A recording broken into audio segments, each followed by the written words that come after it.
Hello, everybody. I actually sat there and thought about actually opening up with the Azumanga Daioh Chaos Cat God. I'm just going, you know, sitting there going, hello, everyone. How are you? Fine, thank you. Oh my god. I wish I were a bird. I have no idea why, but that scene has just been stuck in my head for like the last couple of days. And it's fitting because I'm going to be going back to like my previous venue at work for like a day and 2 weeks.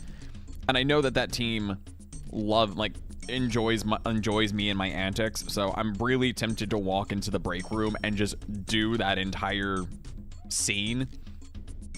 And like I know like a handful of people at that venue like watch anime, but I don't know if they know about like original like old school slice of life anime like Azumanga Daioh. So I don't know, I kind of want to do that and just see how things are chilling with that. I just think it'd be fun just walk in and just do that scene.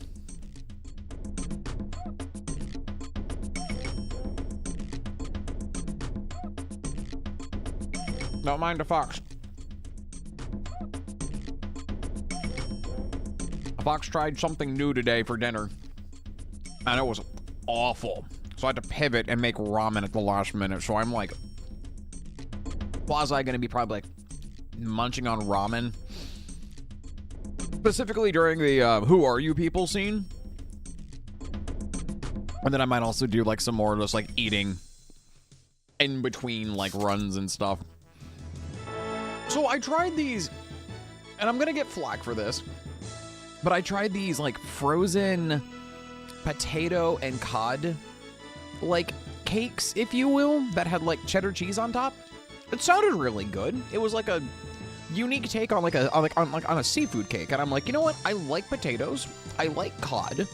I like cheese. Let's try it. It's not that expensive. I'll give it a shot. And no, once again, like I like seafood cakes. I honestly do. Like a mixture of like potatoes, fish, or even just doing like a crab cake with like, you know, it's like, you know, where I was. It sounded like it was going to be good. And then I took a bite. And dear God, was it overly salty. Like, we are talking like taste of salt. That was the predominant flavor, was nothing but salt, and it just, oh my God, it was bad.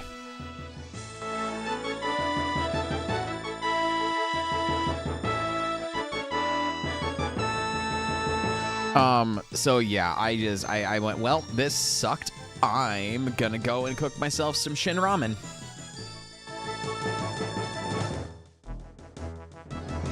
Yeah, I mean, you are right, Jeff, but like I have had frozen like fish things before that actually don't taste bad, or actually properly seasoned.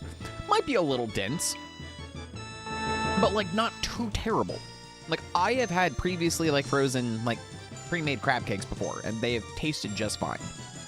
Like, especially if you pair it with like a good like remoulade sauce, like they tasted good. Not restaurant quality, not homemade quality, but honestly, not too bad.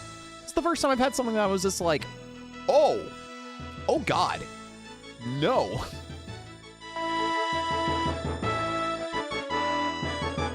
Oh man, so y'all know the drill. We're gonna do some Quest for Glory 3 Thief 80% practice. And then we'll bust out the Wii U to do Star Fox Command. So, you know, I actually should have tested how I'm going to capture that. Well, we'll cross that bridge in like an hour. But for the first, not the first and final time. What the fuck am I saying? Ugh, God, Fox is tired. All right, starting everything in 3, 2, 1, start. The most honorable Prince of Shapir, welcome to the land of Tarna.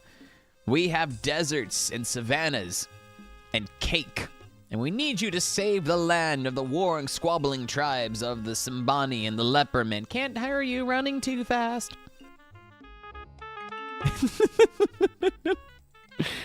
What do you take me for, a paladin?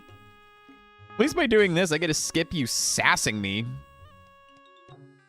Like Rakeesh does on your way to the Simbani village. Like, you know, I know about your trade, and I don't agree with it, but, you know, don't embarrass me.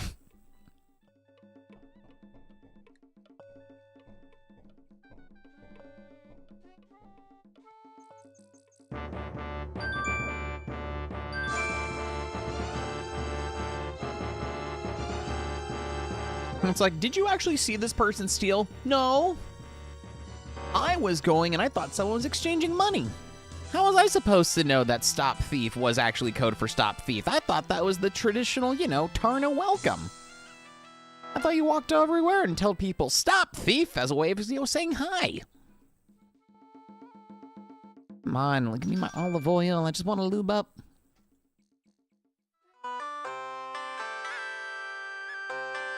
At least give me the oil so I can just, you know, look pretty while doing it.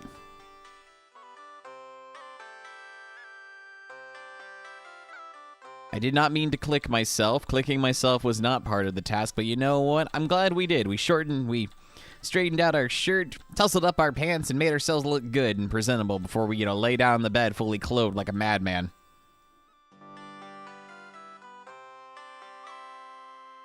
Want to take a bite of ramen, but I need to be ready.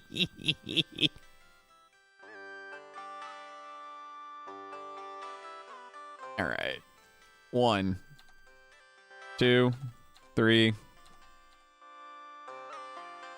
4, 5,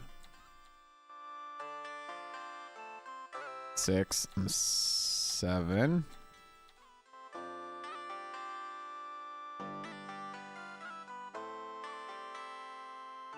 Oh, yes, let me talk to the pillow. Talking to the pillow is going to do me absolutely no good.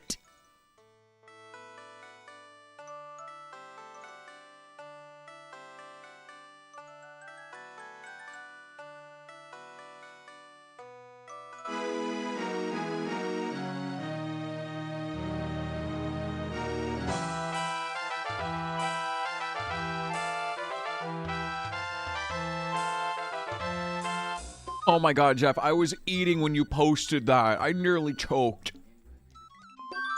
I was not prepared for that.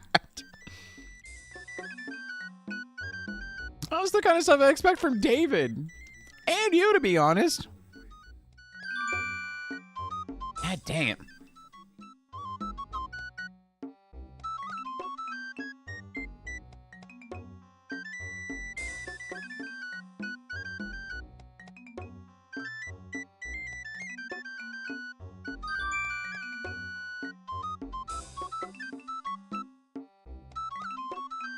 Alright, something tells me I should probably focus on just trying to nail this skip, because I don't know why I've been struggling with it lately.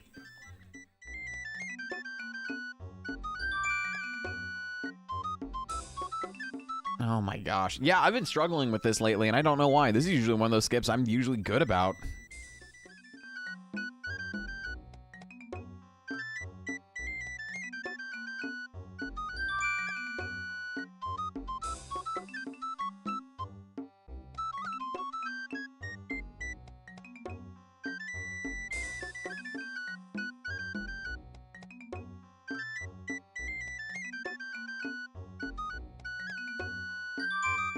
There we go. Oh, I might just have to set myself up for that. Oh,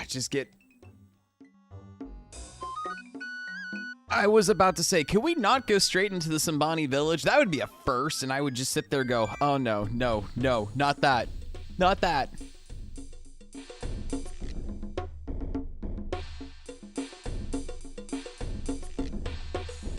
As David's run, oh my god, it was great. I really enjoyed watching that, man. Did a great job.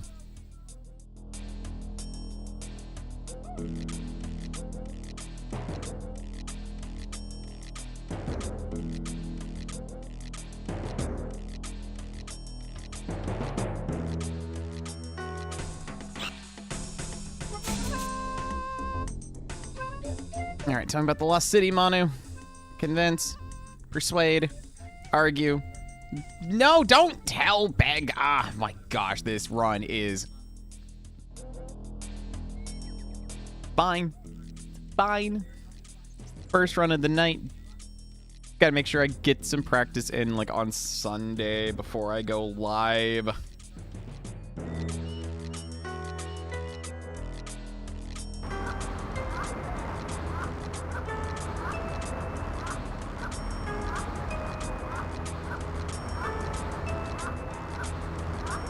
And yes, it is a skip. We're doing a any percent run with Thief. With my nasty grapple hook.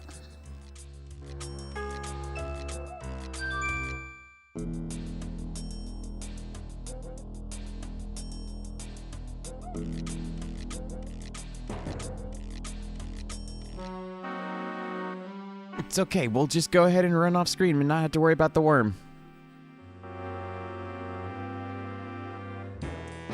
I swear, if we somehow triggered the endless running scenes, I would just sit there and go,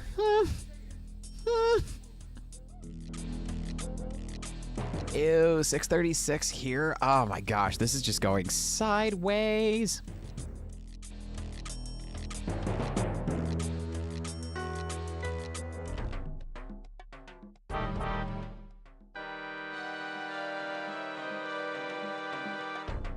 Man, if this was a run using a pre-done character, I would so be using my Magical Thief with frickin' fetch and just fetching the eye and running straight to the door.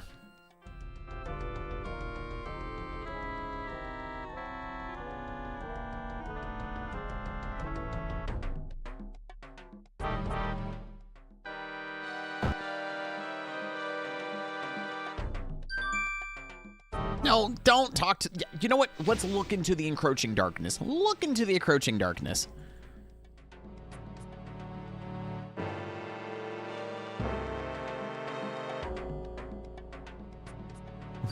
You stare into the encroaching darkness, questioning your ever decision of going into this place, uninformed of what your true goal is in life.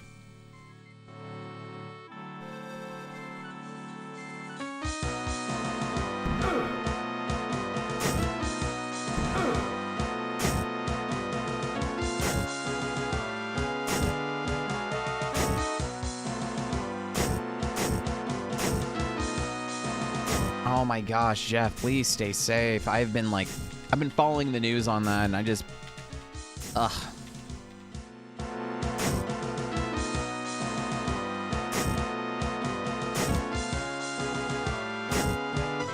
Wow, okay, this just is not my run. Oh my goodness. Real question is, can I make this under my estimate I gave GDQ? That's the real question.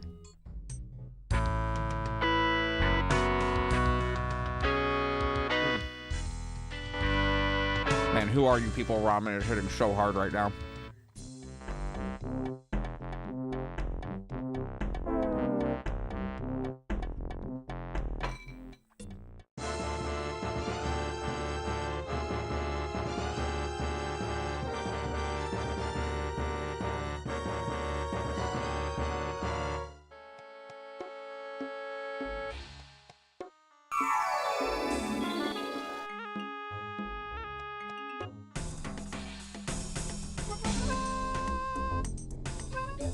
And this is where an average run of mine would be done by now.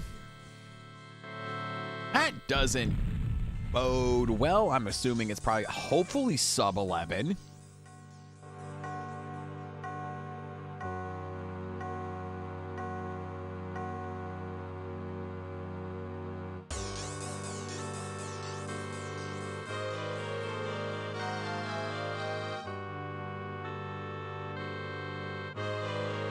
Everything the scarab touches turns to glass.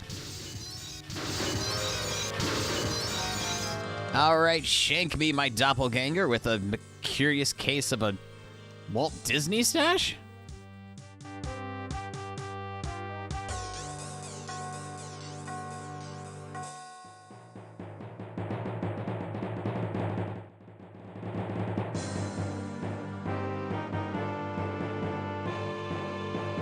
Oh my gosh, that's like the only saving grace of this run. Time. My gosh, actually getting the inner strat to go. Oh god. 10:26. When I know I can easily normally shave a minute off this. Ugh.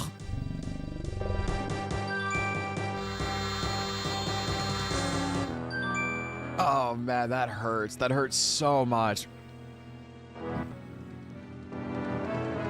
It's okay, at least the name's gonna be paying off.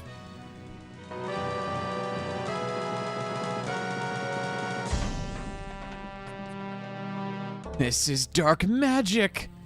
Oh my god.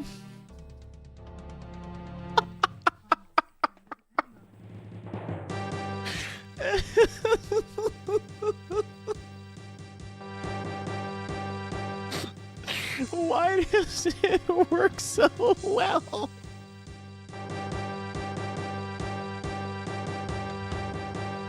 Oh my god, why does it work?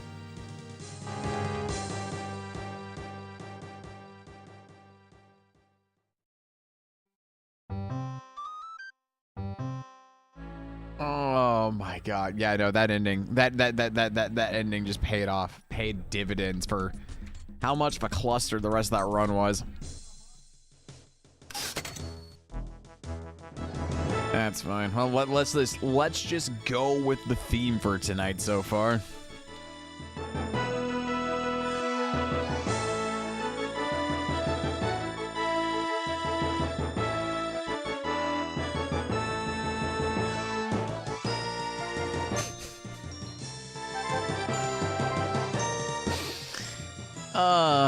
Oh my gosh. We will have a good time, Picori. Trust me, we will have a very good time. Okay, let's hope. Let's adamantly hope for better luck this time. Is all we're gonna hope for. All right, starting in 3, 2, 1. Let's start. Lemieux. Shizubi.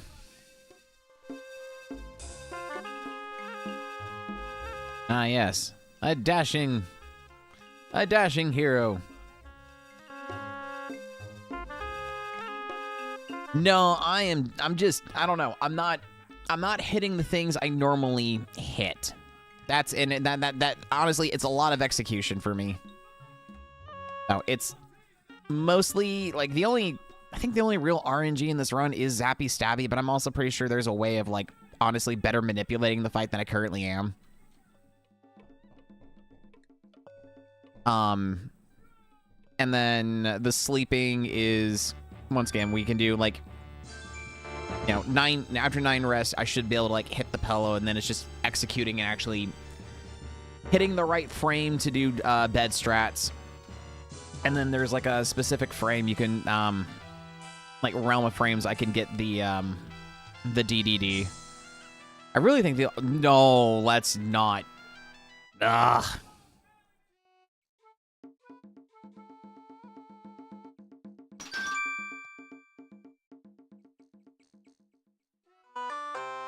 So no, it's not inconsistent. It's like I said, I think the only real RNG heavy thing is Zappy Stabby, but like everything else is just execution, and I'm not firing on all cylinders tonight with that, which I don't know.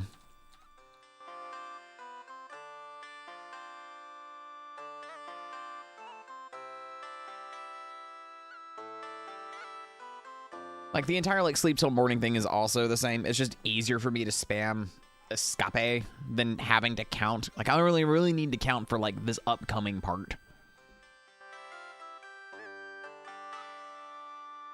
All right, 1, 2, 3, 4, 5, 6, 7, 8.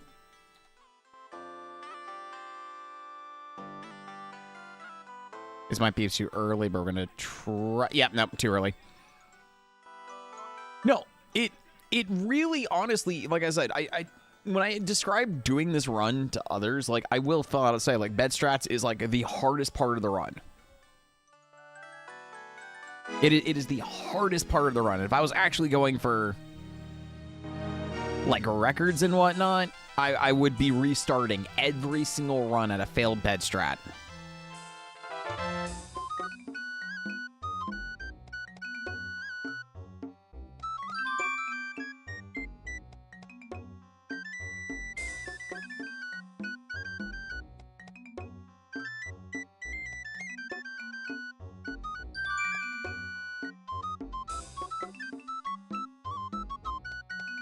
So, I don't know. Maybe I really honestly need to look into doing like 100% runs and not having to worry potentially about doing things like bed strats and just pure from like a motherfucker.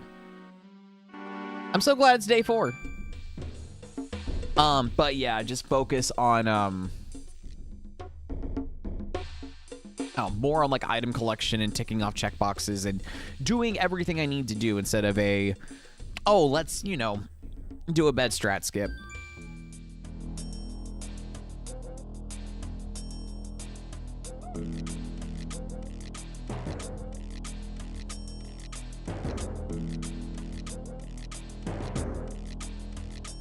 Yeah, I know. That's something I need to get better about. I need to actually set up like a live split and actually make splits for this. But then I'm also afraid I would. Well, yeah, I need to sit down and actually learn how to do live splits. But the issue is I don't do a lot of speedrunning. So because I don't like do it like every bloody day. Like I haven't had the need or necessity to do splits yet. Personally.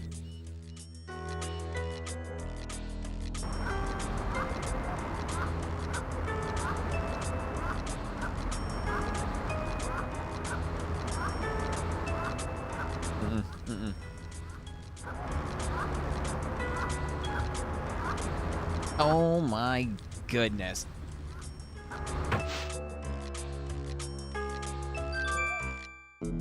Oh, sure, let's challenge the Riddler and actually be able to click on the rope first try. That's fine.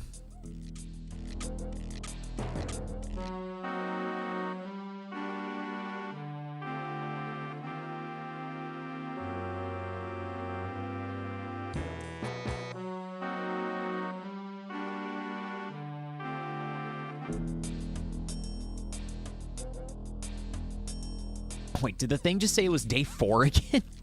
Are we time traveling?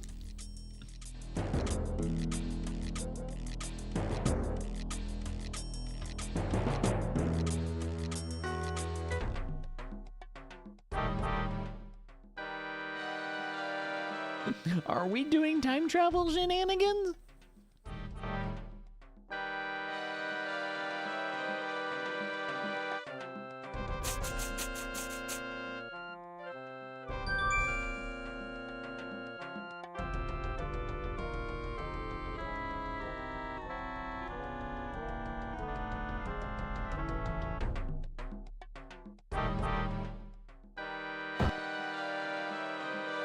I did not like the small delay that caused. I thought for a second I was getting into the fight with our lovely, lovely caveman friend.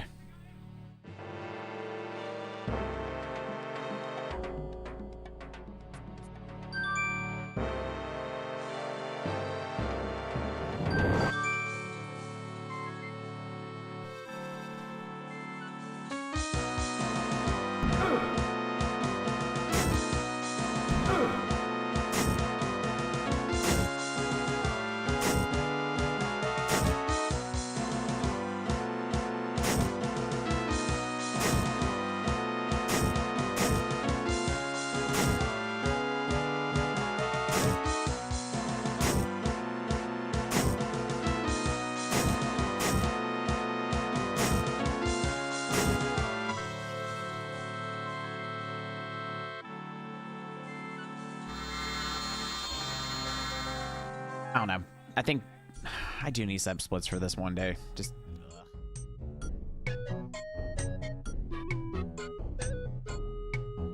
Won't lie, my head's been in a weird space this week when it comes to just speedrunning stuff, and I've just been trying to not think about things too hard.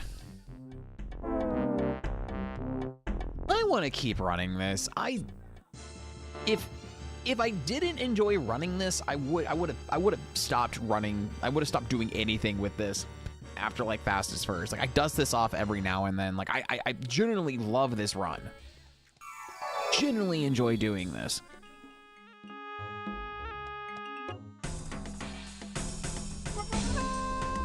I do admit I want to try out more point-and-click adventure games and just kind of do stuff, because I kind of realize I like running and showcasing point-and-click games, because I think that's just a really like, I don't want to say untapped, because there's a lot of adventure game speedrunners, but I just don't feel like adventure gaming speedrunning really gets the love it deserves, honestly. There's a lot of us that are diehard, but it's still kind of sort of niche in the speedrunning community when most people focus on like platformers or like FPSs or, you know, limit breaking RPGs. It's just, I don't know. I feel like adventure games just don't get the spotlight that I feel like they should.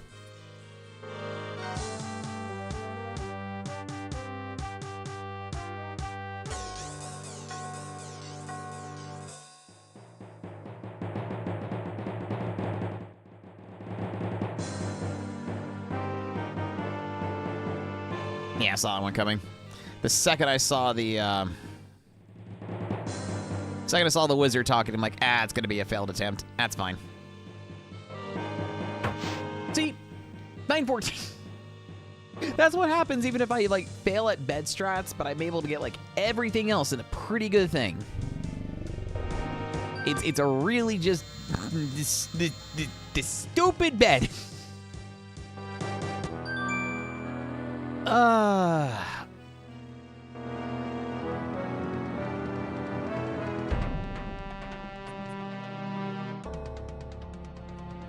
This is dark magic. I wish I were a bird, not helping Rakesh.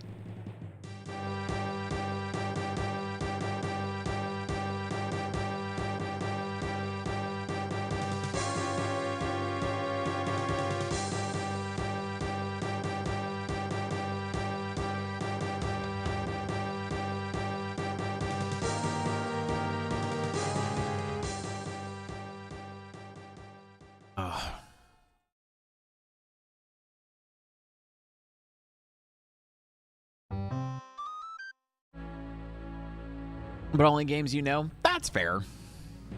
I think that's why, especially like adventure game like speedruns, like I want to actually experience the game vanilla before I decide to like jump into like learning how to run it.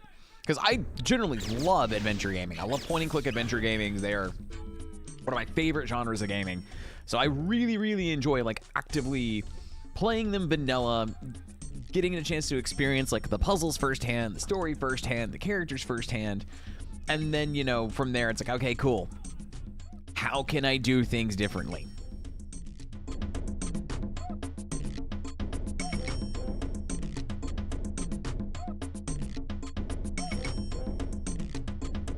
Ooh. Oh, wow. That did not... Ugh. Ow.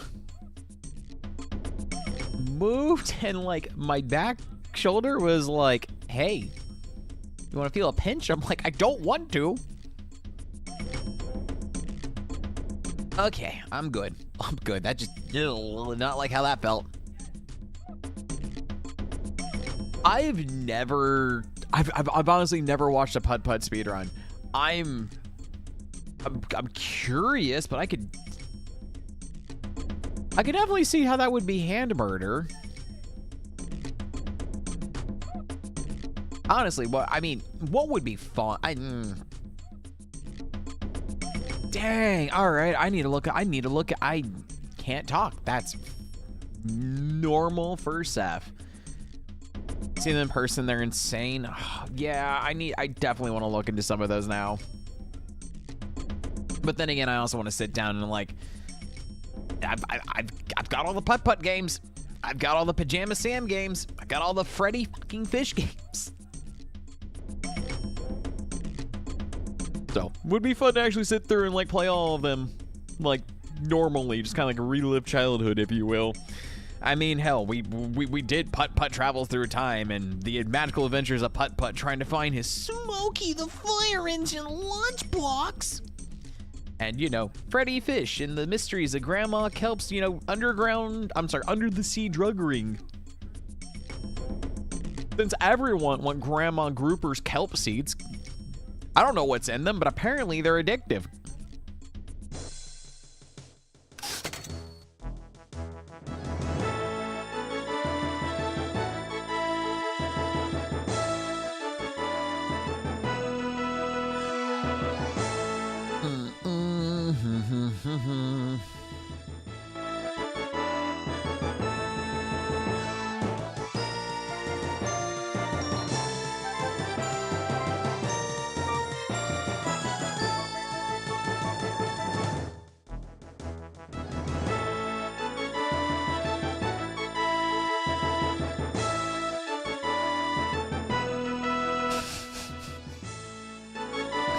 I'm just being stupid now, but there's nothing wrong with that. Just silly fox doing silly things. All right. 5, 4, 3, 2, 1, start.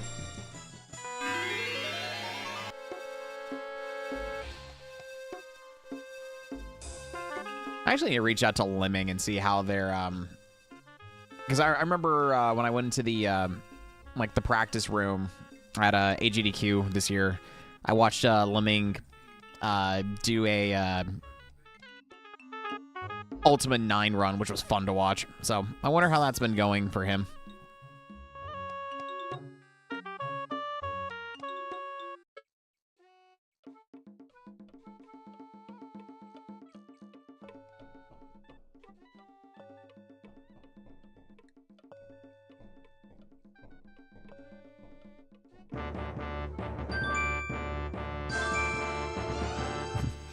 You have successfully not stopped a robbery. We're going to give you points.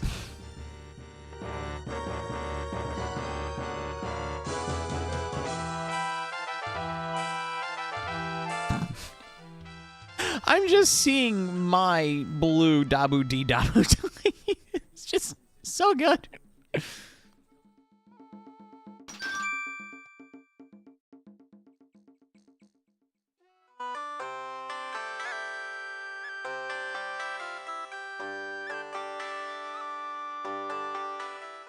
Oh, that's not the... Well, whatever.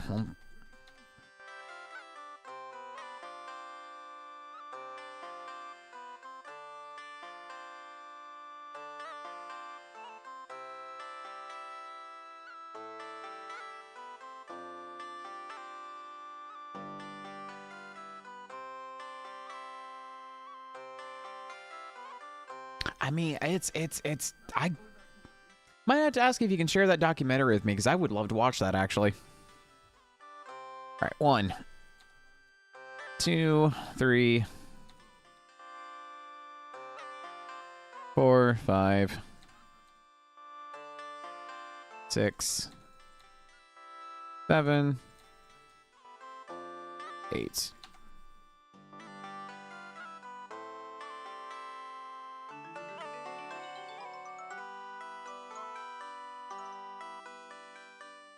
Means I miscounted somewhere, and that's fine. Dang it.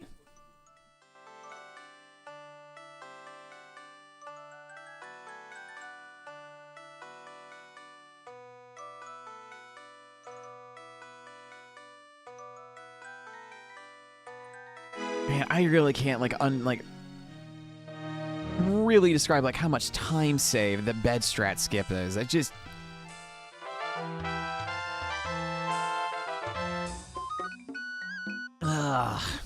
That's why it feels so good when I actually nail it.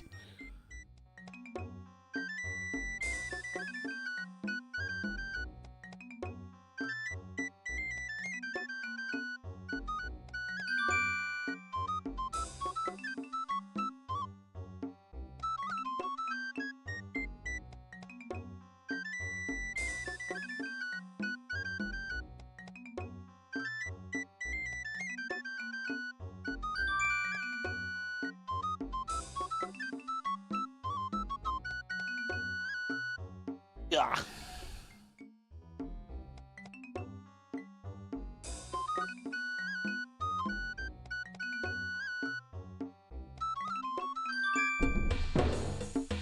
I think if anything, either like tomorrow night or like Sunday before I jump on, I think I might just focus on at least the DDD and figure out where I've been going wrong some of these nights. I think I know where, but it's not worth it to dwell on it right now, because if I think about it too much, I'm just gonna psych myself up, and I don't need that right now.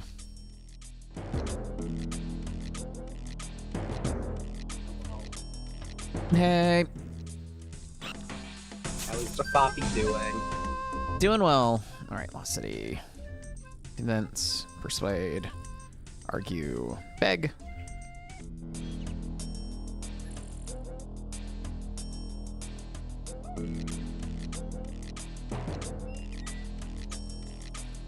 There has got to be one. I understand there's a cliff here. You guys could just go down, but that's fine. That's fine. We're going to take the scenic route to the waterfall.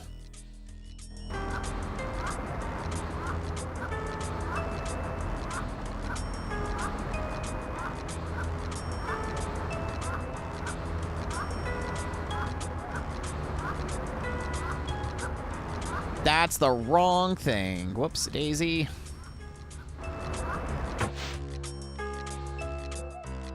Can we cross it, please? Thank you. Come on, give me a good screen. Give me a good screen. We want no rocks, no rocks, no trees, no trees. Something good, something good. That's questionable, but I can work with this. Sometimes the trees and the rocks can, like, block your pathing for the hero, and it just sucks.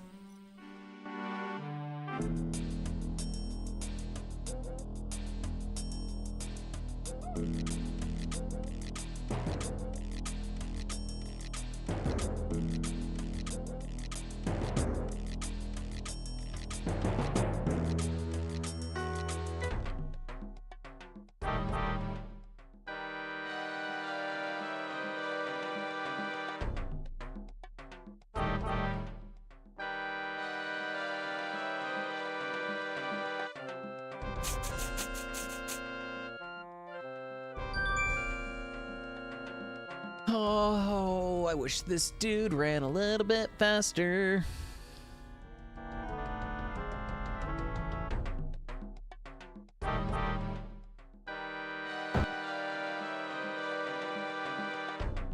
In the eye, don't look in the darkness, embrace the darkness.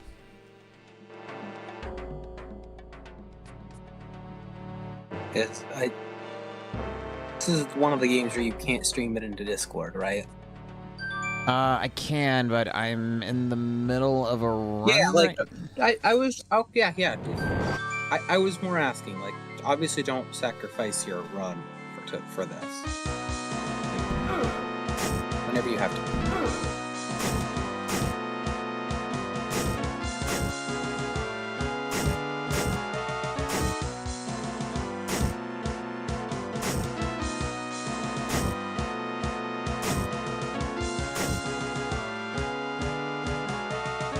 I'm going too fast with this. Slow it down a little bit. There we go.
Come on. I'm feeling it's like another like 9:15, probably like a 9:25 maybe.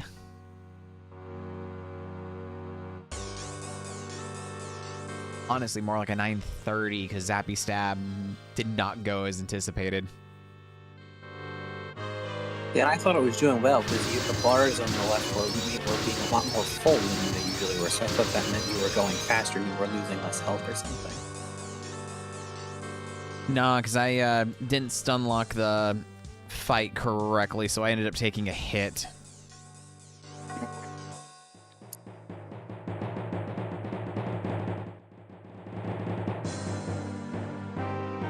And I'm not gonna get the... No, saw that happening. There we go.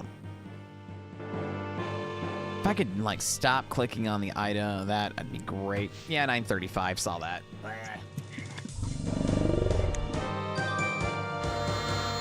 Skrunk.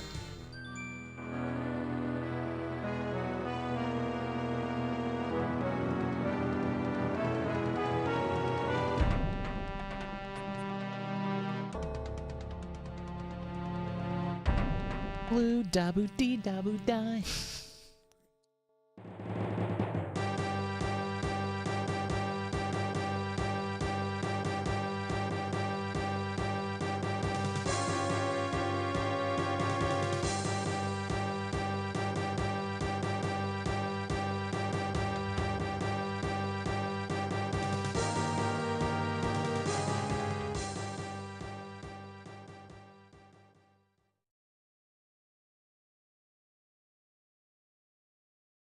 Oh. All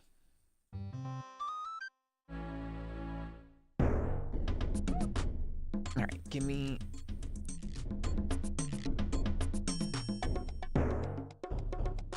No, you can keep going.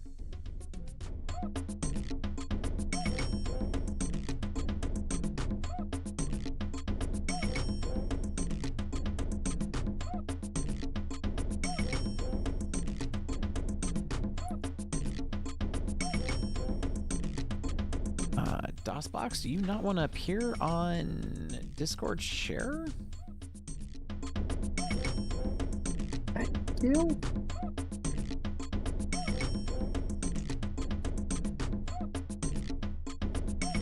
Thank you. Welcome. Oh my god. You know what? Just for you, Jetstream, we'll do that. We'll do that as our last character name. Because after this, we'll go ahead and switch games for the rest of the night.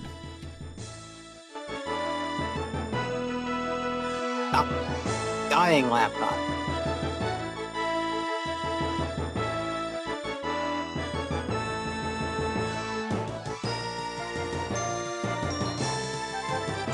Just for you, Jetstream. Because I felt inspired. All right. Final run of the night. And then I'll probably be doing off-screen practice tomorrow and Sunday. Not gonna lie, I misread the L in luck as a very different letter. Ah, gotcha. Like that bit at the top, just... Jetstream, I know you're messing, but it works in context, and I'm doing it because it's fun. That's half the fun about just doing some of these just like for funsies runs is just naming our hero fun, stupid things. Yeah, I forget which. I forget some. I saw someone a game where someone named their character I farted. So, and the other people addressed it like, I farted or whatever. All right. 5, 4, 3, 2, 1, start.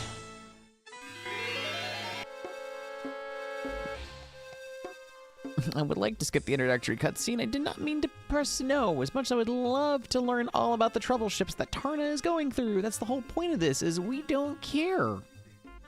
I mean, we care, but we're gonna, like, not do anything we're supposed to do.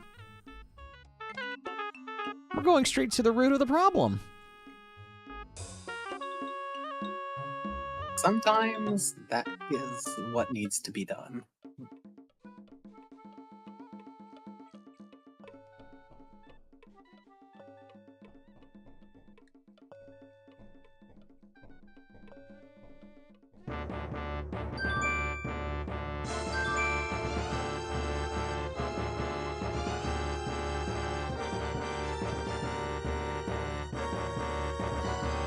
I also love the design of these Lion Tor characters, whatever they're called. They're really Yeah, the cool lion looking. tars. Yeah, no, they're really good. Oh, I thought there was like a special name for their species. No, just lion tar. Okay. Purchase.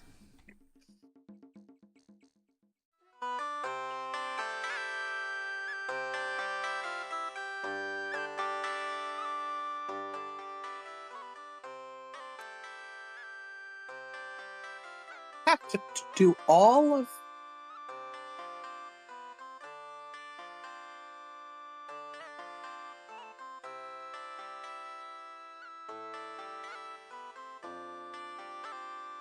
What's Okay, up? I just wanted to wait until you were done with the bed strat so I wouldn't distract you. I was gonna be like, how many of this studio's games take place in the same universe? All right. One. I do like multiple Two. different series take place in the same universe, or 3, are they all 4, separate? Sorry. 5, 6, 7, 8. Ah, messed that up. Whatever. So like all the Quest for Glory games take place in their own universe. Technically, Space Quest takes place in the far off future, and there's actually an Easter egg in the first game that one of the devs you get. You actually hit the time travel device on your life pod, and it takes you all the way back to Conquest the Longbow, starring Robin Hood. Nice.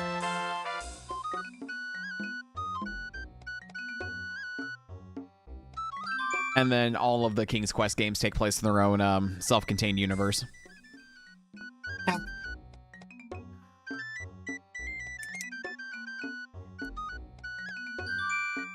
Oh, yeah, no, you're right. I'm sorry. Yeah, no, that's right. The SG, oh my god, the VGA remake put you back in, Conquest of the Longbow. The original, like, CGA did put you in Daventry. That's right. Alright, 2 tries. That's not bad. About average, unfortunately. I do really like the fact that in the fan remake of King's Quest 2, when you ponder the different universes that the door can take you to, you can basically wind up in like Space Quest, or you can wind up in Police Quest, or the one that puts Graham in the suits of Leisure Suit Larry is fantastic. Which one is the one with the cursed title that on the spaceship that, you know, possession, killing crew members? So that's the Chazot Mythos series done by Ben Croshaw Yahtzee. That's an independent game. Okay, similar art style. So. Well, I suppose kind of just really well made pixel art, so. Yeah. Yep. No, because yeah, that was the Chazot Mythos games were done in Adventure Game Studio, and believe Yahtzee did the art himself, or he got an artist to do it for him. It's been a while since I've actually played the Chazot Mythos series. Great series, fantastic series of 4 games. Yeah, those are fun to watch. I'm not exactly just how sure I feel on the way the One Sun was described, which I'm not going to say on Twitch, but I think you know which one I'm talking about. No, I know exactly what you're talking about. And when I streamed it, I did like preface this, like, you know, hey, like when this game was made, like this is how it was during the time. But even then, like, even when you like think about the diary entries from like the time period that the diary entries would have been from, then yeah, no, that also would have matched with like the colloquialisms of the time frame too. So it's one of those things that's like today we would never want to do that. It's not cool, but like back in the day, that just was part of the language, unfortunately. Yeah.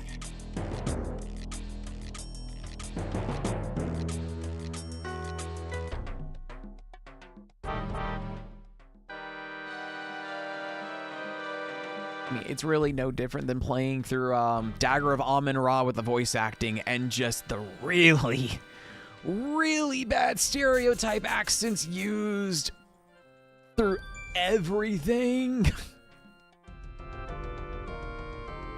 I mean, if I'm gonna talk about... Man, is it... Oh, it's... Oh, man. I mean, Pro Mater from Cars was voiced by Larry the Cable Guy, for what it's worth.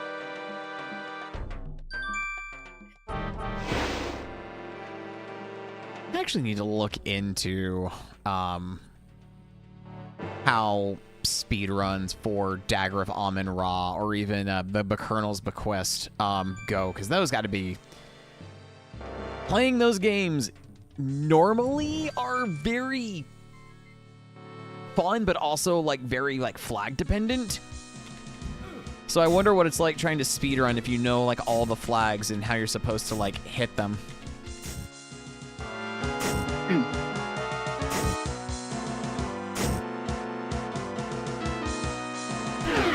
That's not what I wanted.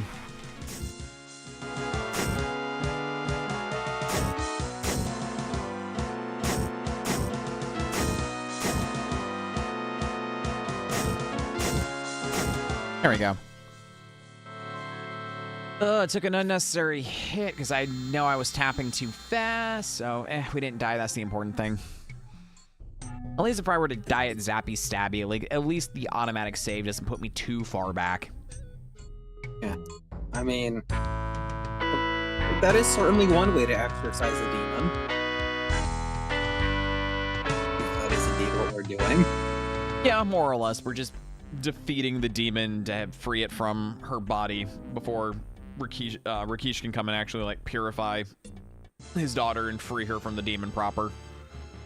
I see. More or less is putting the demon to sleep. We'll go with that. I mean, because like, as a thief, you're really not supposed to be able to like do that fight unless you're like carrying over a character and you're just like dumping stats into strength. So like the ideal way to do that puzzle solution is to make the dispel potion, and then you throw the potion on Rikishi's daughter, and you don't even do that fight. But Zappy Stabby. Yeah. So, but for the any percent run, since we're just rushing the end of the game by doing sequence breaks, we don't really have the time to collect the ingredients for it, since that spans like a couple of days in game. Therefore, we just result to dumping our stats into magic. So we can basically do like the cast magic cancel to actually get like a guaranteed hit every time, and it allows you to stun lock the boss, but also like get a little bit of extra damage. Mm-hmm. And no one really knows how it works. Yeah, I saw that one happening. This is one that's always a pain in the butt, but we'll just do the backup.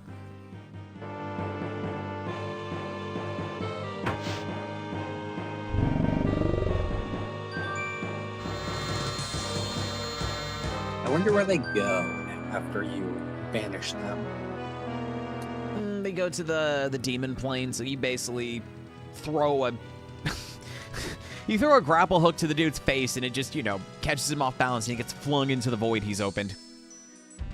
Casually. Pink Pony Club, I'ma keep on dancing out in West Hollywood.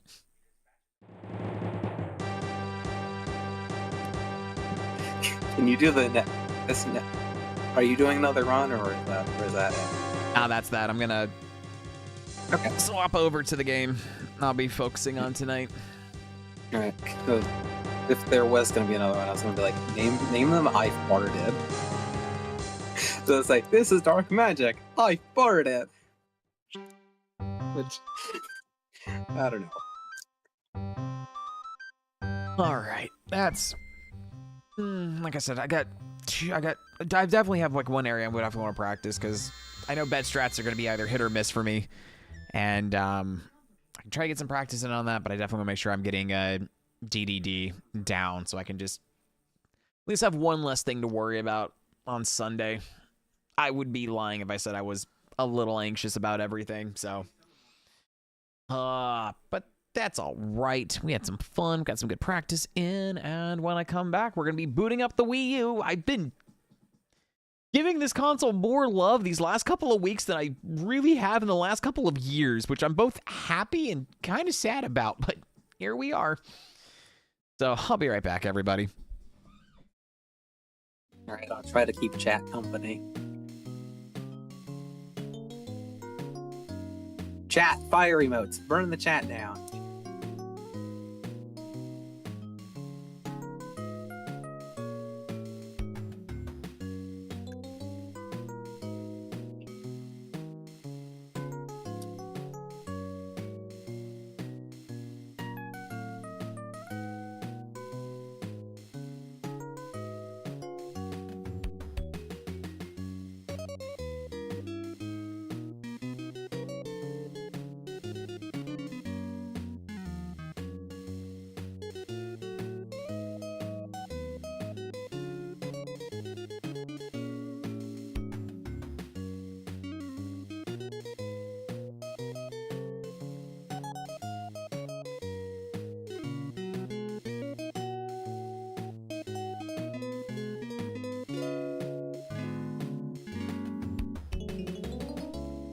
Oh, that sounds fun, Jeff.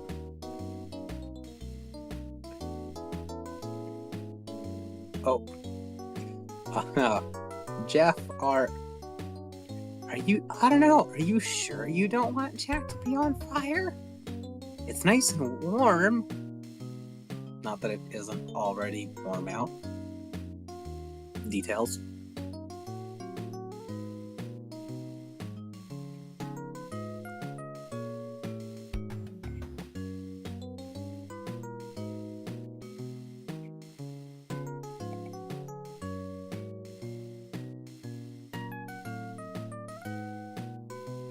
Yeah, that's fair.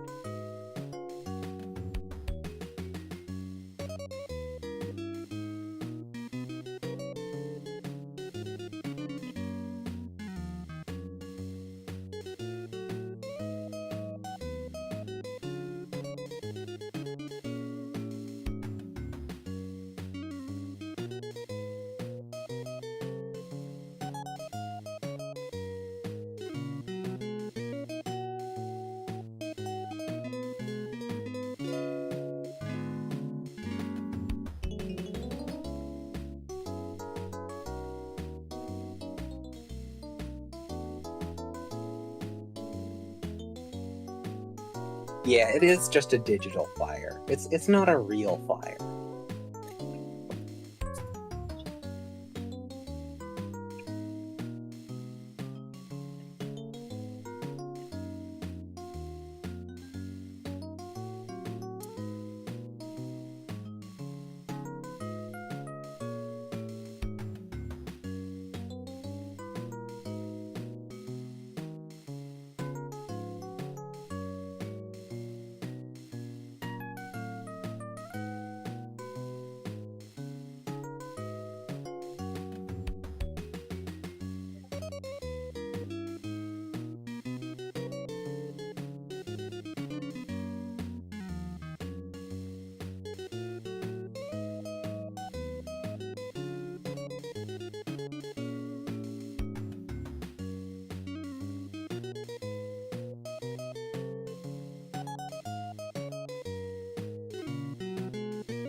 All right, we're gonna just do this section live because I'm gonna have to do some experimentation to see what I like and what I don't like.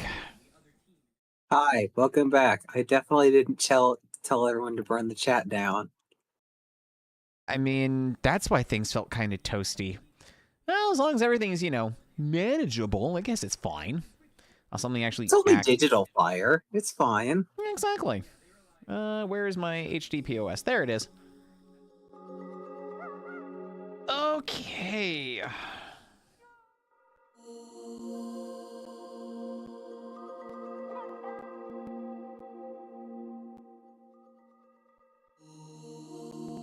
Hold on, I gotta create a folder. Okay, and then we're gonna there. Move. There. Come on, move it over. Well, management is fun. Okay, what was the thing I settled on?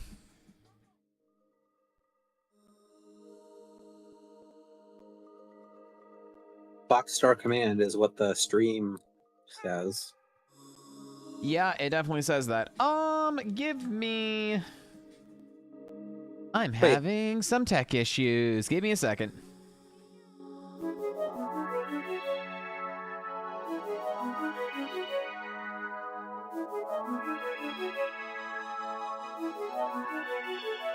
Mainly, it's got to make sure the things are actually connected correctly. I love that little like tech issue screen. That is awesome. Oh yeah, I absolutely love the artwork that I had made for that. All right, let's try this again, shall we?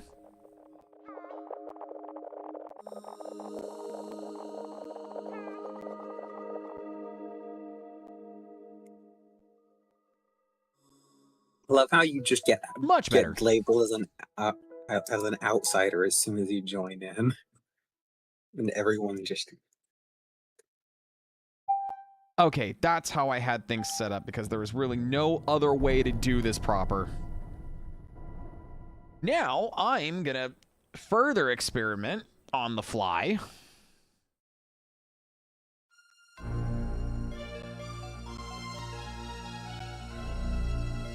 Can I duplicate? I don't think I can. Oh my god, maybe I can. Can I do like 2 of these at once? And then we just, hold on, hide that. And then what if we made... That's not what I needed. Steph, what do you have in your mouth? Oh, a knife. Oh!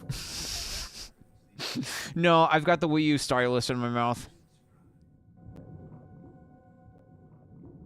Okay, let me go to this. And then I'm going to do this.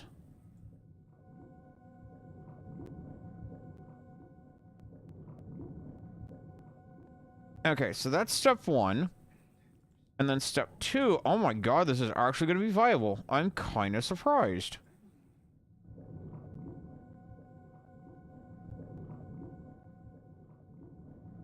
Okay, first time really doing like proper DS streaming off of the virtual console. The thing is, we definitely want to make sure both screens are kind of even.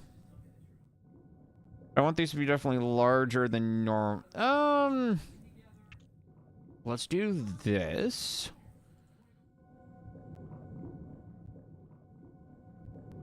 No, no, no, no, no. No, no, no, no, no, no, no. Don't shake the baby.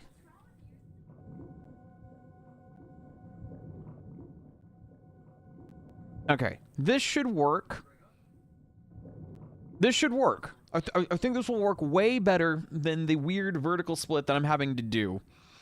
Sounds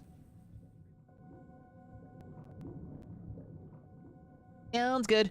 Oh, this is a DS game. I can play it on... Yes, you can play it on your 3DS. This is like one of like the, like 20 games that were released on the DS Virtual Console on the Wii U. So, I'm going to be playing this in vertical mode because that's the best way to control this game, because this is one of those games that is purely done with the touchscreen. Fun.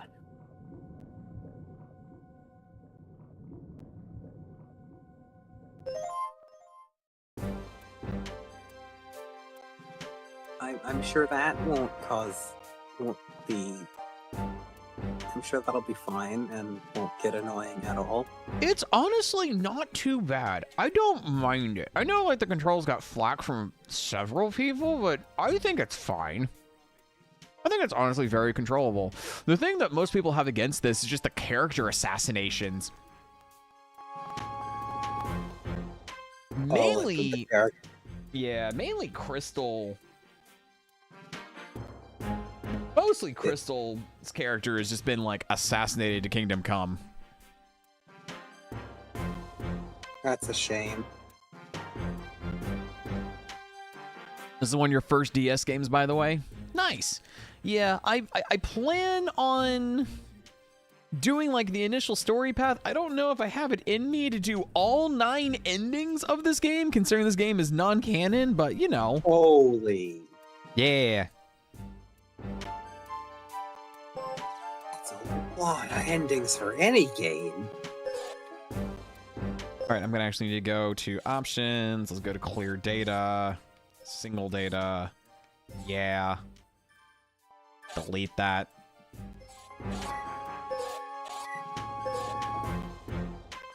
Start save file fresh. I didn't get too far because I was just testing things out. Years ago, a scientist named Dr. Andros became obsessed with controlling the Lylat system. He launched wave after wave of attack fighters from the remote planet of Venom in order for them to strike planet Corneria, the last planet of the Lylat system. However, 4 brave pilots made up the squadron known as Star Fox.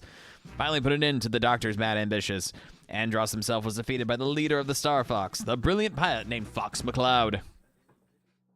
In the time that followed, Venom became known as a quarantine planet. Due to that reputation and the frequent patrols carried out by members of the Cornerian military, it had been years since anyone set foot on the planet's surface. But after a period of quiet, Venom struck back with a devastating attacks on the Lylat system, and any attempts at resistance were brushed aside, and soon all cities came under the grip of this new, terrifying enemy. The occupiers were known as the Anglers, and operated under the control of the Angler Empire. Their headquarters were located in the toxic Venom Sea, a vast ocean so inhospitable that it is believed no living thing could survive there. Members of Star Fox, the heroic and famous squadron that had come to Lylat's aid in her hour of need, had disbanded. Each pilot was living a new life, and it would proved difficult task to bring the former team members back together. Fox McCloud, the team's leader, was wandering the galaxy with his friend Rob, a navigation robot that he inherited after his father's passing. Fox used his time to tie up a few loose ends and also ponder the course his life had taken. The Cornerian military hero, General Pepper, fell ill and kinda died. He could no longer lead as he once did. He recommended that Peppy Hare, Star Fox team member and father figure to Fox, be promoted and give command of all of Cornerian's forces. Brash pilot Falco Lombardi lived as a loner. He drifted from job to job, searching for the same thrill he felt as a member of Star Fox, but his existence was mostly an empty one, something that annoyed him more than he would admit. The technical brains behind the team and Fox's closest friend was the good-natured Slippy Toe. Slippy met and fell in love with a girl named Amanda and decided to leave the world of flying and start a new life with his beloved fiancée. Good lord. Star Wolf, the true rivals of Star Fox, continued to be involved in dirty dealings. Their work soon caught the attention of the Cornerian military, who put a massive bounty on their heads. And finally, Crystal, the lone female of the group. She had fought beside Fox and fell in love with him much against her better judgment and professional concern. Her love was returned, however, and the two promised to remain together always. But Fox was quite wary of the danger that haunted pilots in the elite Star Fox squadron, and he eventually forced Crystal to leave the team. Heartbroken and ashamed, she fled from Fox and vanished soon after. No one knows what became of her. Now the past has come to haunt them all. Unwilling or unable to face his former team, Fox has chosen to take on the entire Angler Armada by himself. Can he do it? Will the team put aside their differences and reunite?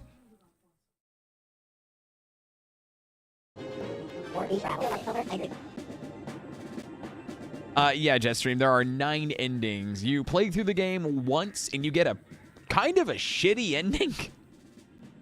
And then you unlock the ability to make different choices in the game that leads to different endings, potentially. And once again, one of the endings is Fox is so upset about being jilted by Crystal that Falco swoops in and goes, bros before hoes, and like they go to a different galaxy and become basically F-Zero racers. That's one of the endings. I don't know, that's actually kind of neat. Like, it's obviously very much. You already said this game is non-canon, but Yeah. it's cool. So, Seth, are you meaning to stream your entire OBS into Discord, or just the? That is the only way for me to stream anything off my capture cards to you. Okay, just wanted to ask in case I was seeing something I wasn't supposed to. No, you. Welcome to the behind-the-scenes look of everything. And you definitely have a lot more going on your OBS than I have on mine. Has Fox McCloud become Fox McCloud Strife? Throw a little bit of Fox McCloud Strife Lionheart? Yeah, more or less. Okay. Cool. Right. The cities of Corneria are coming under attack. The Angular forces are responsible. Those guys don't know when to give up. Rob, set a course for Corneria. Understood. How long will it take to reach our destination? I'm still processing that information, but it will be some time. I will now instruct you on engaging the Angular forces in combat. The Angular forces use a hive mind. One unit with a core controls many ships. If you can find and disable the cores, other ships in the unit will be neutralized. Destroy enemies to find their cores, then fly over them to collect them. Doing so will increase your combat superiority over the enemy. So, let me get this straight. If I pick, oh my gosh, can't read anymore. That's fine. Also, let us move with a duck. You could put me on your head.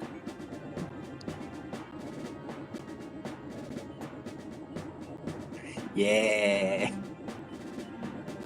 This is what a lot of streamers do with me. At least a lot of the ones I hang in DC with. The ultimate edgy emo protagonist. Fox, Shadow Lightning, McCloud Strife, Lionheart. Original Star Fox OC, don't copy. And then I destroy it and collect a core if it has one. And if I do all that, good things happen. Do I have the gist of it? Yes. Also, let me tell you about your R-Ring's rolling ability. When you roll, you create a localized magnetic field. Field can be used to attract core and other vital pickups. That's great, Rob. Rolling helps me avoid enemy fire and lets me grab stuff. What was Peppy's favorite thing to do again? Barrel roll! Barrel roll! Barrel roll!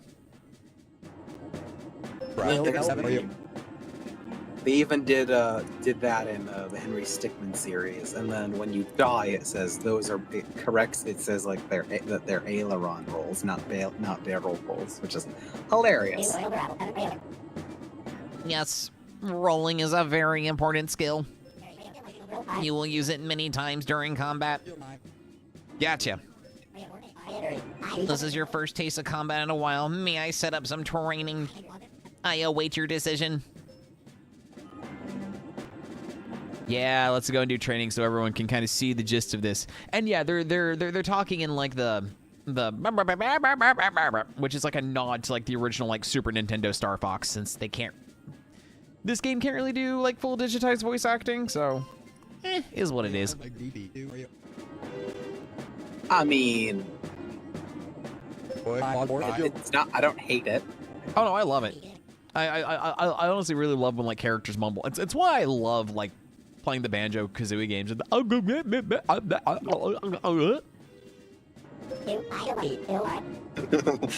Yeah. Yeah. First, we'll cover it. I can show you I've ship never and- played. You've never played any of the Banjo games? I'm not much of a gamer, but I love the character designs. Like, let's put it this way: the only I don't even I haven't opened a single video game in weeks. Gotcha. Also, And thanks the for stopping last in, time I Waldo. did, it was a text adventure that I hadn't touched in months. Like, so yeah.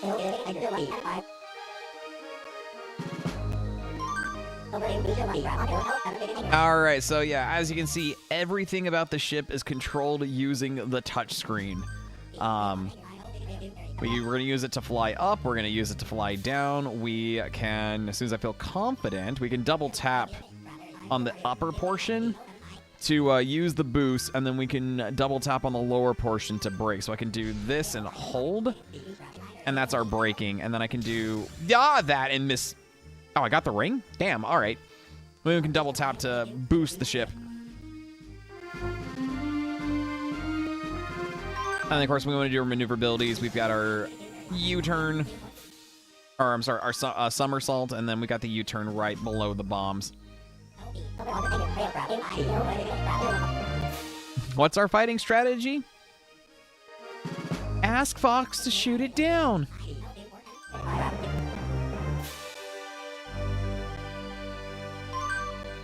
No, you do a somersault. Somersault, guys. Whoops, a daisy. Well, I can at least do a U-turn to show that off. So yeah, everything uses the touchscreen except for firing. Firing, we're gonna literally press any of the face buttons to fire. Well, what about bombs? Bombs, I'll go and showcase because this is one of the better ones to do it. We're gonna take and hold the B, and we're gonna drag it onto the field. And watch everything just die.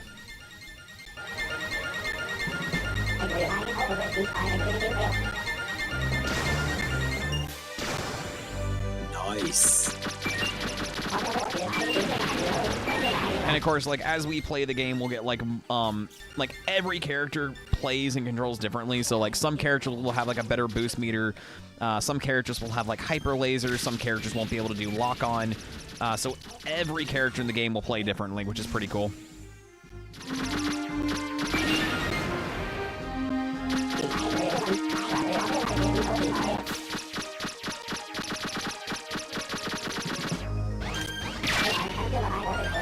So yeah, that's gonna be the whole gimmick of this game. Is we're gonna get into these all range mode selections. We're gonna be fighting. It's gonna tell us what our targets are. We're gonna need to find the targets, destroy them, collect the cores, and then we'll move on. And as the game dictates, we're gonna learn all about barrel roll.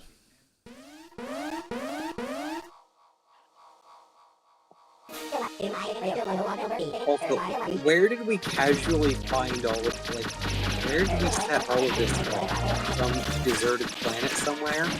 No, I think this is meant to be like parts of Corneria proper. Or maybe it was like a simulator. I don't know. No, because this is There has to be. like, if I remember correctly, this is gonna be the exact same map we're gonna be on for the Corneria missions. So it's literally just like part of Planet Corneria. Oh, I was thinking, like, there's no way they don't have at least a simulator on the Great Fox for training. There's no way they don't. Well, keep in mind this. I mean, they might, but this is after the Star Fox scene has split up, and this is also like after the Great Fox got destroyed in the fight against the oh my gosh, why am I not remembering the? Oh yeah, in the during the Aperoid invasion. So like Fox has basically like built a brand new Great Fox, or probably had the company that made the original one build a new one. Probably took out another 80-year mortgage, and Fox is just kind of on his own at this point.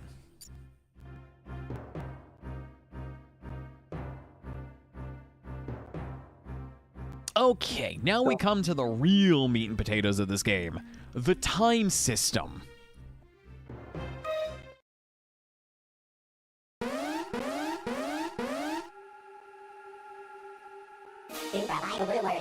So yeah, you have limited time to complete the battles. So in this case, I have 30 seconds to do this entire battle. With all these enemies, I'm gonna kind of cheat. And the more cores we pick up, that will add to our time. Those weird little green Saturn-looking things, if we collect those will also add to our time. This entire game is all about getting chains, finding things, and just every little thing adds to your time. So you've got to keep that time up. Otherwise, you run out of fuel and you die.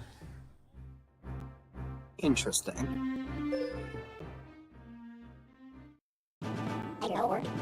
You did well. You have not lost a step. Whew, that was quite a workout.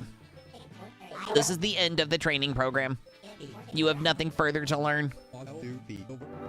Will we be arriving at Corneria soon? Yes, we should enter the combat zone within an hour. Looks like we'll be... Oh my god, looks like we're gonna be busy. Why is reading difficult for me? Why tonight? Corneria, the adventure begins. We have entered into orbit around Corneria, awaiting your instructions. What's the situation down there? My sensors are picking up multiple enemy contacts. The Angular forces have total control of Corneria. Huh. Any other good news to throw my way? You will see a time display when you engage an enemy in combat. This is your remaining flight time. If it reaches 0, you will run out of fuel. And then you will plummet to an unfortunate end. AKA, you'll be touching grass, and your ass is grass. Damn, Rob, that's kind of severe. Don't fuck with time, Fox. Well, if I get taken out, it's all up to you, Rob. You are joking. Ha. Ha. Ha. That is a joke, correct? No? All right, welcome to the actual command portion of Star Fox Command. Literally, let's take the fun idea of the real-time battle concept from Star Fox 2, and then let's bring it back for a DS game. I grabbed you for you. It's gonna be more than a few we thought. What do we do now? Perhaps this will help you how to draw your flight plan. Hey guys, remember, this is a touchscreen game. Did you know you can use a stylus to draw a flight path? Oh my god. And this is what you must do to complete a mission. So yeah, we will need to keep these in mind coming up ahead. In order to do a mission, we need to destroy all the enemy ships, wipe everything out to complete the mission, and we'll see little triangles by the enemy fleets. So 1 triangle, it's a slow enemy, 2 triangles are normal, and then 3 means they are hauling ass towards your ship.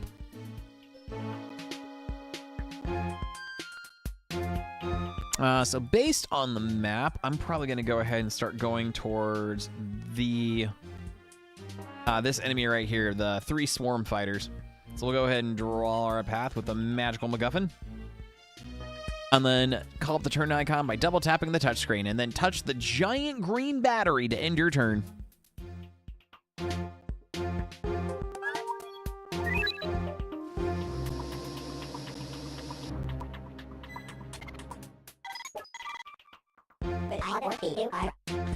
Keep an eye on your remaining turns. You have limited turns. If you run out of turns, your mission will be over. So we can over by timing out or running out of turns on the mission map.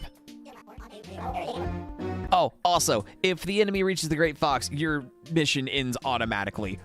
Because the Great Fox is held together by hopes, wishes, duct tape, and spit. And chewing gum.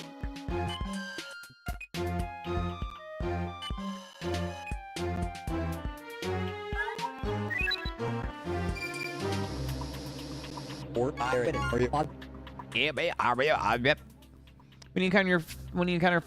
your fighter encounters an enemy, the battle panel will appear. Touch the battle panel to begin the conflict. And since we picked up 2 waves of enemies, we can basically do 2 battles back to back, which is exactly what we'll be doing. All right, so our first target will be these weird little fighter dudes. And wow, great of them to actually be in a completely straight line.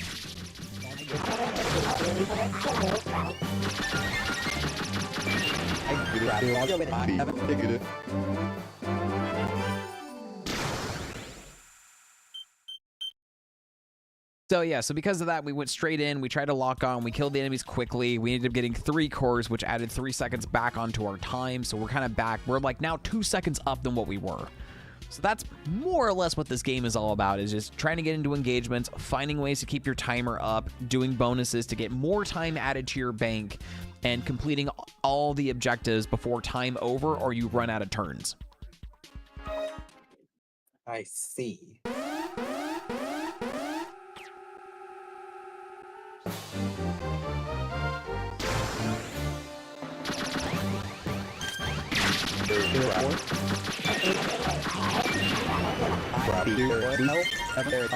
Yeah, so right there we got the cute little bonus thing of the little Saturns that gave us an extra 25 seconds to our timer bank.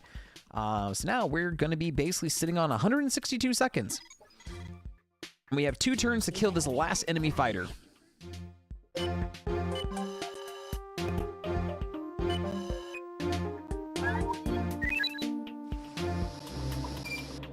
I haven't more with it.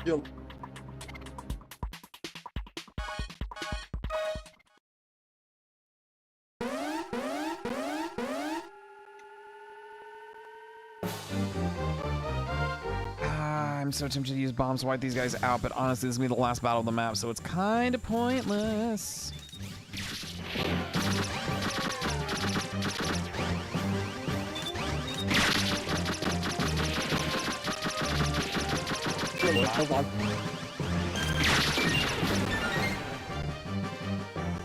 These graphics truly are amazing. I mean, honestly, for this being released on, like, the DS, which, you know, did have some, like, decent 3D power considering, like, you know, Metroid Prime Hunters and, like, its launch game of, like, Super Mario 64 DS, they're pretty good for the console. Yeah. I mean, Like, the models are actually really well animated for a DS game. they are. I will give them credit there. I never had a DS, but I had a couple friends who did, and a lot of the games I watched that they had, a lot of them were a lot less polished than this.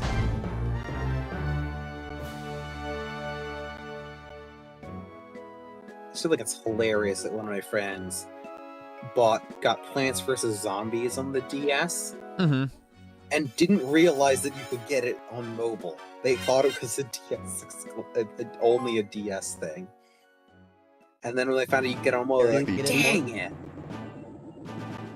I mean, I do feel like, I mean, granted, I never fell into the Plants vs. Zombies craze. I tried it, wasn't my thing, but, like, honestly, I think playing it on the DS would be fun with, like, the touchscreen controls. It'd be a bit more intuitive, almost like a snappier mouse and keyboard.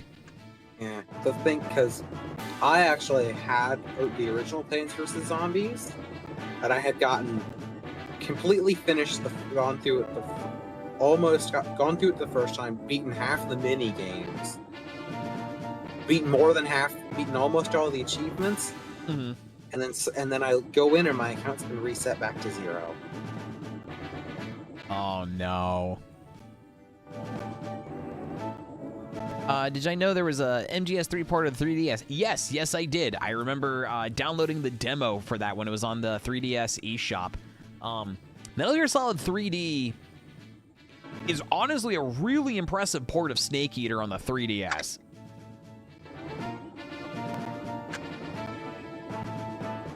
Any new information, Rob? The enemy fighters consist of mostly of aluminum, or aluminium as other places and countries call it. They also contain trace amounts of chrome. So what does that mean? Their ships are impervious to corrosion. They can even survive in the caustic Venom Sea. I see. So their home base is located in the Venom Sea? Okay, time to make a plan. What is our next destination? The local 7-Eleven. I'm gonna pull a Falco and get me some Dr. Pepper. I want to increase our firepower, but I'm worried about an enemy attack. Gotta do something and fast. Right now we're just sitting ducks. What this? So this is where the choice system comes into place. However, because we've not beaten the game, we don't have the magic MacGuffin that unlocks all of these other options. So the very first time you play the game, you are locked on a set path. Once you've beaten the game once, you can then replay the game from the beginning again and then choose these other options to see where the story could go instead of what the game sets you on initially. I like the concept. So we're going to contact Slippy.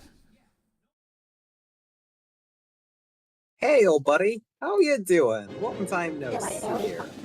Contact with Slippy is now possible. This is Fox. Slippy, come in. Slippy, respond. Slippy here. It's been a long time, buddy. Sure has. How are you? Great, thanks. I'm happy to see you're doing well, old friend. Do you think you can join me? Of course! I'd really like your help fighting the Angler forces. Say no more. I'm on my way. Send me the data for the rendezvous. Rob, send Slippy the data he asked for. Sending data now. So what did they get to, like, when they split up, they got to like keep their R wings or whatever? Yeah, basically. But, you know, knowing Slippy, he basically went full and, like, just completely customized the motherfucker. Probably. Awful pilot, great mechanic. Exactly. The whole Croneria has been overrun by Angler forces. It appears so. If you can get me a missile, perhaps I can lend a hand. You can use your ship to pick up items on the map. Alright, so let's go ahead and just actually arm the Great Fox.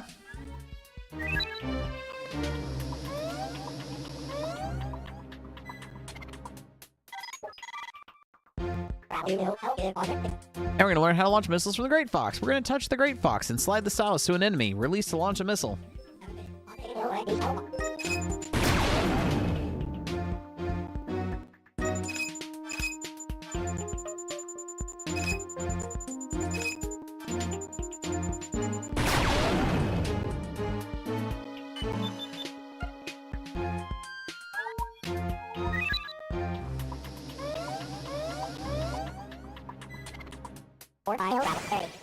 Sorry to keep you waiting.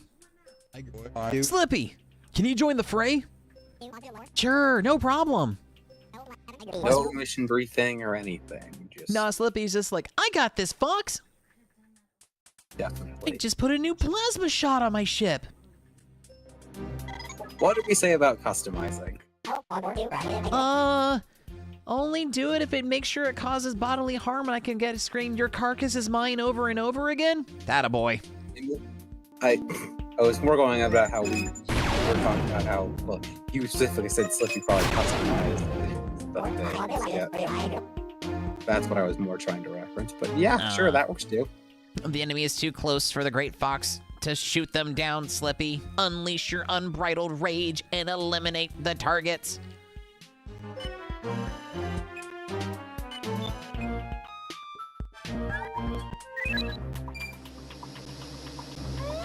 They're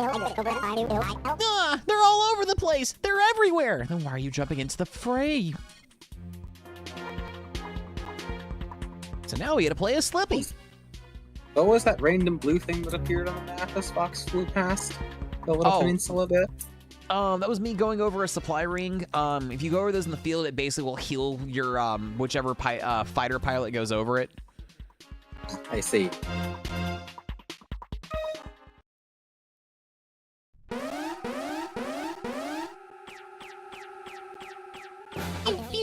And the nice thing is, every character has a unique a unique fighter design, and then they also have a unique cockpit mode. So as you can see with Slippy, he had like his thing like looks like a frog, which is really cool to see. Slippy does have a plasma cannon, so he has one of the stronger shot types in the game. Slippy does not have a charge shot though, so you have to keep that in mind when you're playing as Slippy. You got to make sure your shots are accurate when playing as him.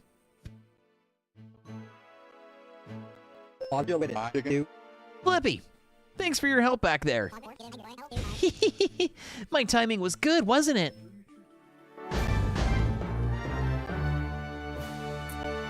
Actually, I just had a thought.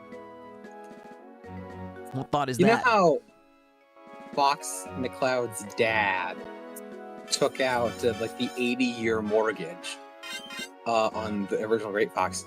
Now that he's quote unquote, as far as we know, maybe kind of dead.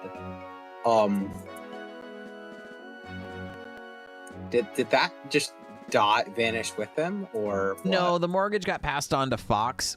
But after saving the galaxy from Andros, the amount that he got paid from General Pepper was used to basically pay off the Great Fox, and then have some spending money left over. And then the Great Fox went bye-bye. Yes.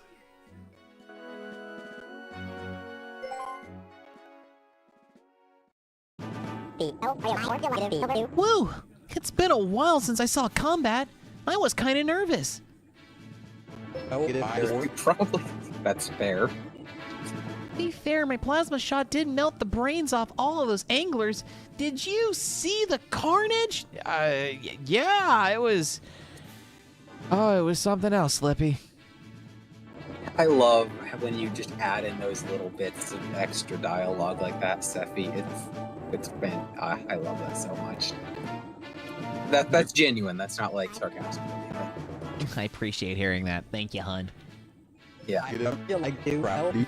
Let's keep taking the fight to the Angler forces. Are you with me? Sure, buddy. Anything for you. Thanks. I bet Peppy's run ragged since he became the Cornerian General. Yeah, I heard General Pepper had to be confined to his sickbed. Dog may or may not be dead. I'm glad they were able to find a replacement. I'm just glad they made Peppy a general. General Pepper's a good judge of character, huh? True enough. We need to get in contact with Peppy somehow. If only we were on the planet that he oversees the defense force for. But man, how are we gonna get to Corneria on time? Yeah, and if only we weren't actively saving the planet, everyone on their planet's entire butts, like all of the butts. Yeah, I'm worried about him too. Intercepting a signal from Ficina. It's an emergency request for support addressed to General Peppy. Do you know who sent the signal? Someone named Lucy. Lucy? That's Peppy's daughter, isn't it? Oh God. You're right. That means she's in danger too. If it's Peppy's daughter, she got money, she's got everything under control, but sure, let's just go to Ficina and make sure that Lucy knows what she's doing. Despite the fact that Fox more or less probably grew up with her since Peppy adopted Fox, and you know, she probably picked the living fuck out of Fox, but you know what?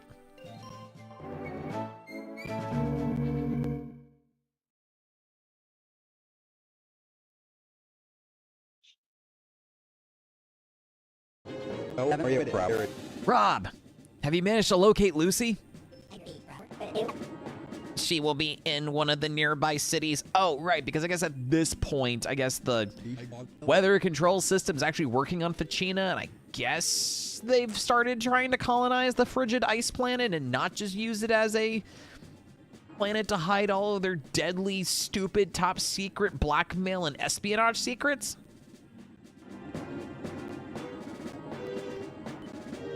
Sure, we'll go with that. Last I heard, she was teaching astrophysics.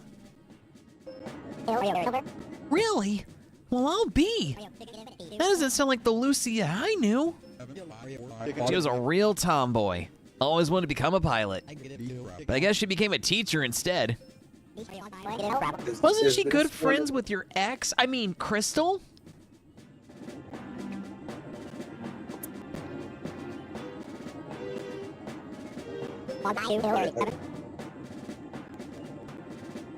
What's up, hun? Oh, I was just gonna say, was this one of the whole character massacre that you mentioned earlier? No, Where they because made- no, because Lucy's never really been like has never really had like a main appearance in a game until now. She's been like mentioned in like manuals or like other forms of media, but this is like her first like true introduction. I think Lucy's awesome. It's Crystal that everyone has an issue with.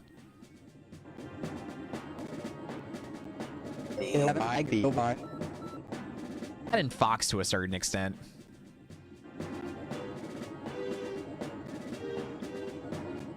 We're done talking about that, Slippy.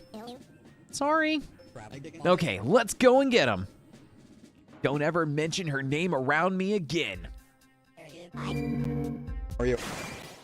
I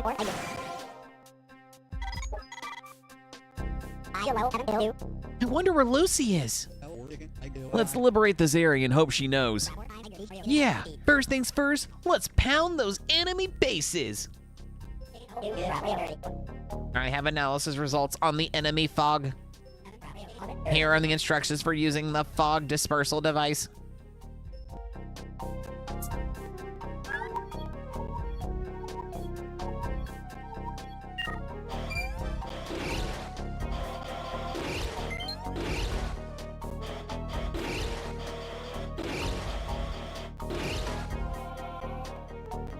Yeah, so like we get a limited number of like let's investigate the fog per turn. So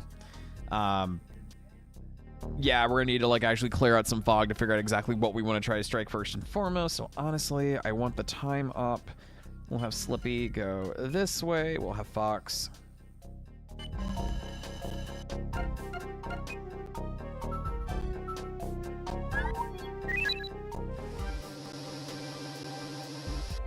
And fail miserably at doing anything. Awesome.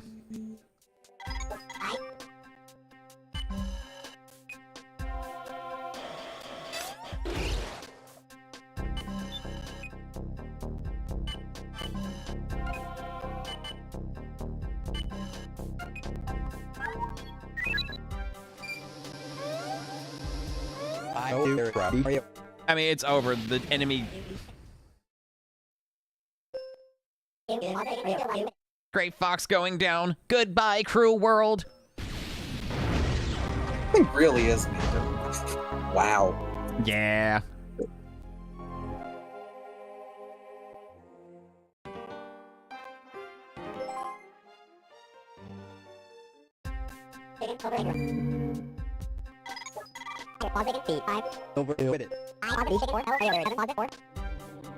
I did not mean to do that. Crap.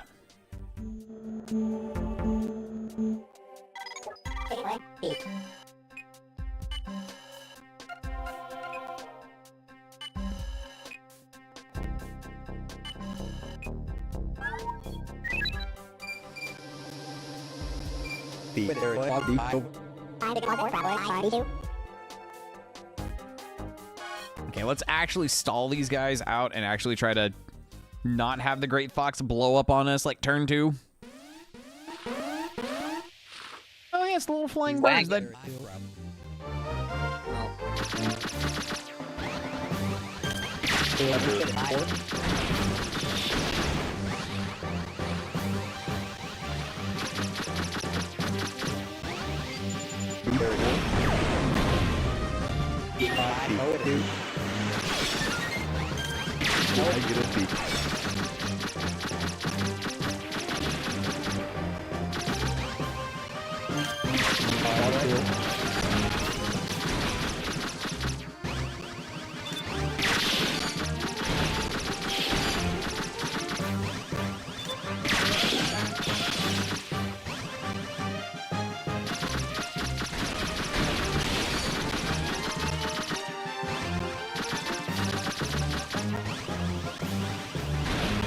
Where?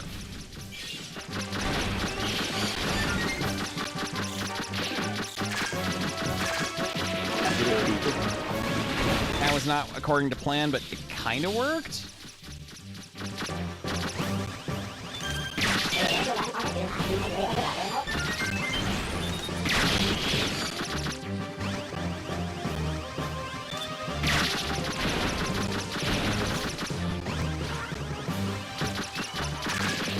Oh my gosh, this is yeah, it's literally this one enemy right here, and then we're done with this one enemy swarm. Oh my gosh.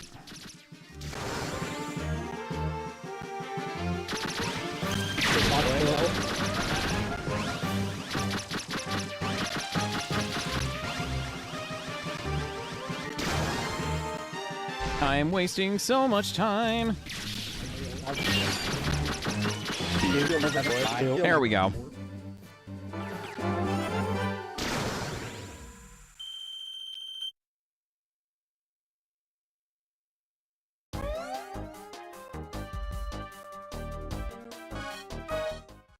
We'll go and do like the next Fox McCloud mission, and then we'll go switch over to Slippy. And we need to make a beeline towards the enemy base in the lower corner that we know exists.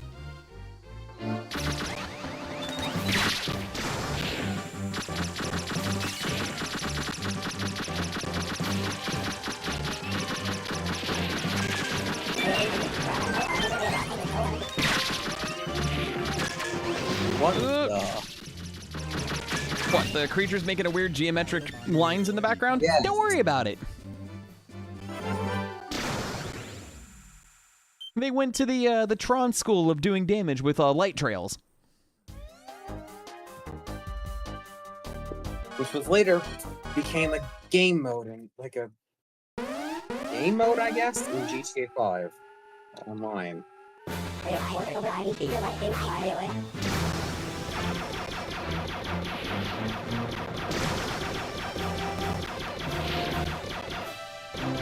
Alright, I forgot this enemy will basically create like lines like this. Ooh, I'm surprised I didn't take damage there. Hold on, what would Slippy say? Your carcass is mine. Okay, I feel better now.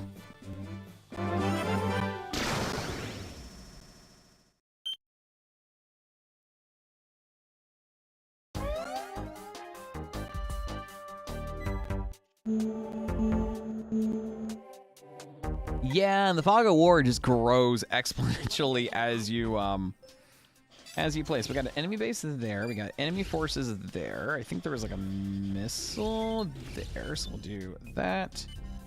Box will go in here.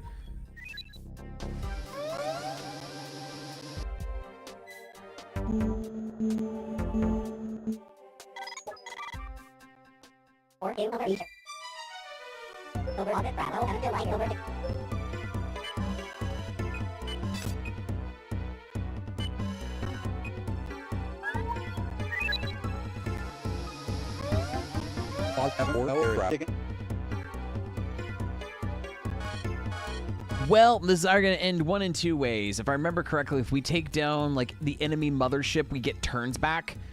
And then that unit of 3 up there, we can just shoot down with a Great Fox missile. And then we avoid having the Great Fox made out of duct tape and wishes not die. I mean, I know the Mythbusters made a boat out of duct tape several times, at least twice. I don't think you could make a spaceship out of that. Although I'm sure Mr. MacGyver would certainly try.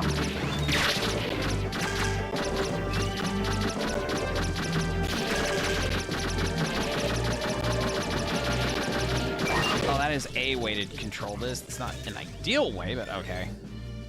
I'm trying to like play this in a way that's like not gonna make my hand cramp, which is gonna be kind of hard with how awkward the Wii U gamepad can be at times, especially since I'm holding it in like vertical mode.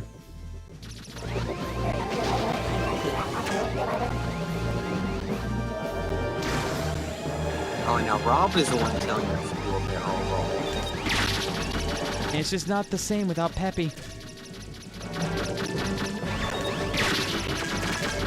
But no, Peppy had to quote-unquote retire, not retire, and become the commander of the army. Does army include...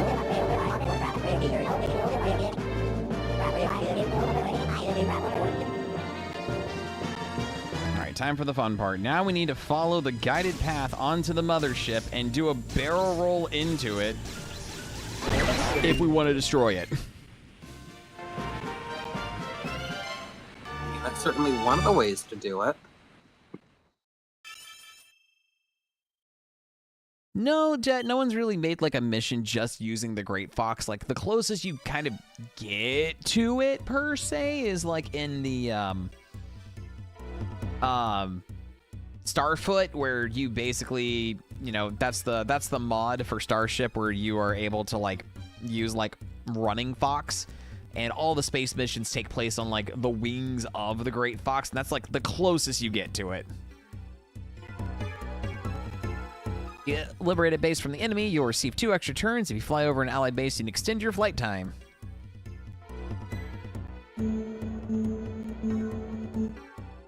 All right, Fox, you know what to do.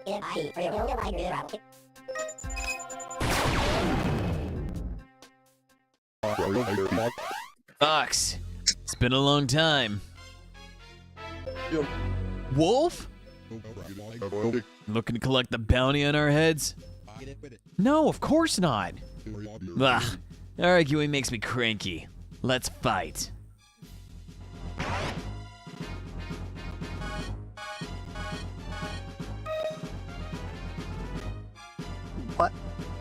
What does Star Wolf fly again? What's their ship called? Their ships are known as the Wolfen. Wolfen, thank you. I knew it was like something wolf or wolf something.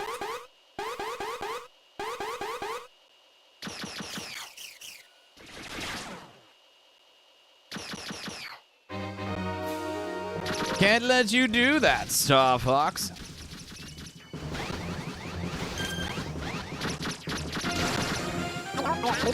Enough talk, let's fight.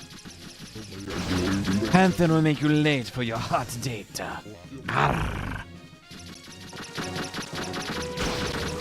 And Panther really does want to. Actually, I don't think I can say that. I mean, we are an 18+ channel, so you can. The dude has sex appeal, okay? We all know it. Okay. Well.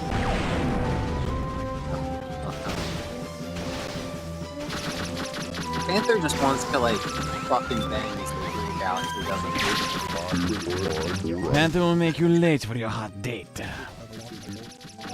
And an ideal That's roll. what I was gonna Maybe I should have actually taken Slippy into this fight, because then I could just like mow them down with his like plasma beam.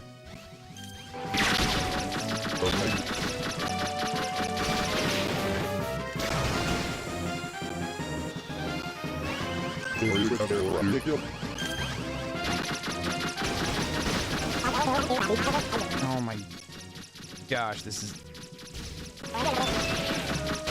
Oh my gosh. Leon, get your ass back here, please.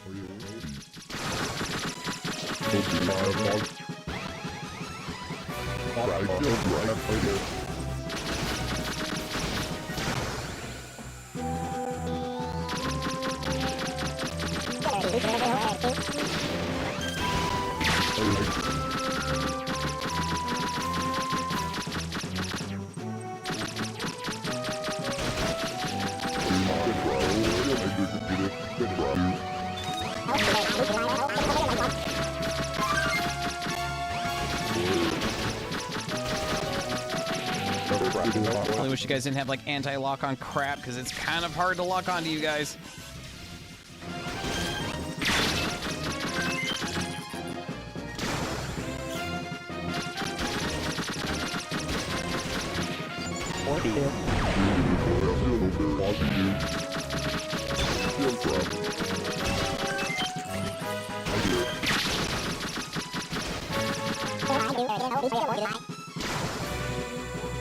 No, I kind of have to wonder what Panther does in his free time. Guy probably goes to like random bars and hits on everything that moves. Wouldn't shock me.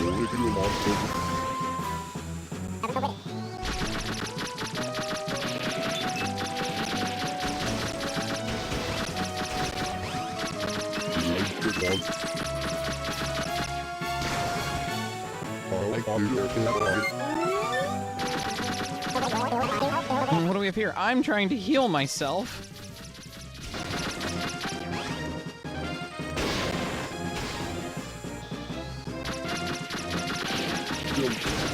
Oh my gosh, I just want one of you to die, please.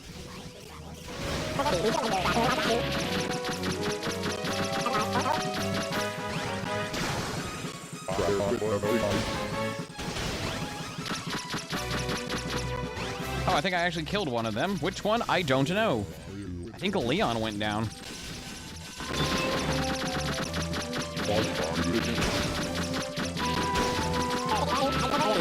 Or never mind.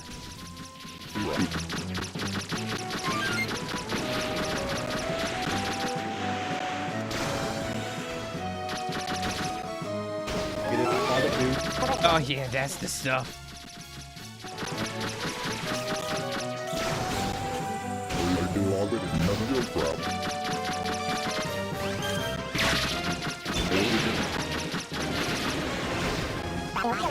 There's just one more to go.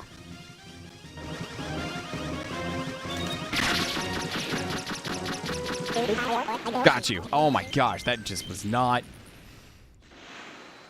Wolf is a rival, but they're definitely more on like the darker side of things, if you will. They'll do bounties for the highest bidder, and it's usually Andross or insert evil entity that's paying the big bucks. But as we kind of saw with like Star Fox Assault, they're not inherently evil. They're just like really ruthless, like mercenaries. Like while Star Fox and Co. have are honorable mercenaries, like Wolf and Co. are mercenaries.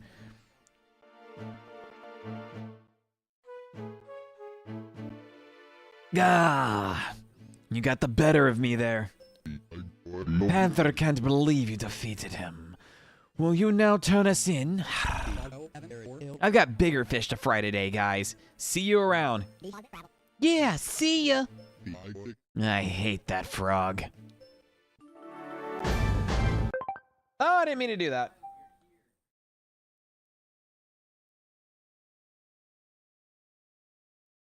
What did I do? What did I do? Oh god, something's loading. Oh, I actually opened up the instruction manual. Whoops.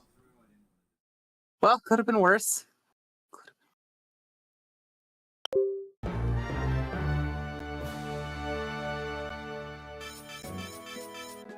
Seth breaking games again. When don't I?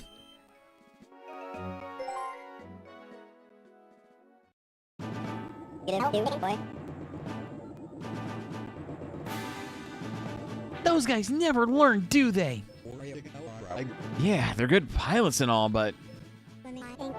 Whoa, that was a close one. Lucy, you made it.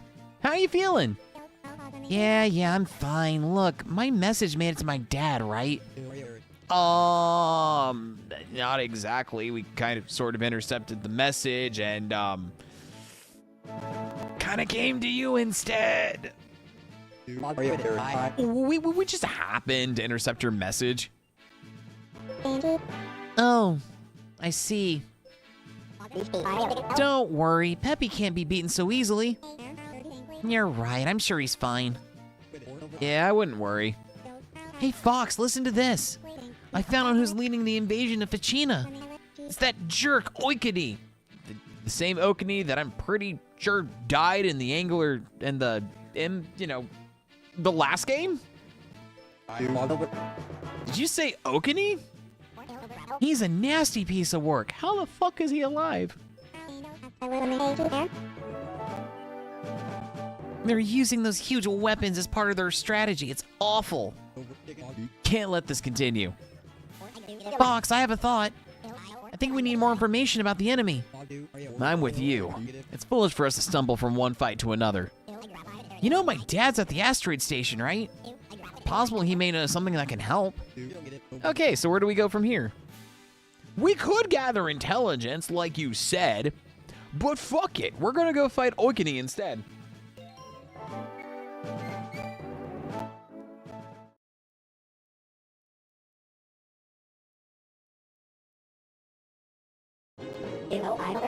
We are receiving a message from the enemy.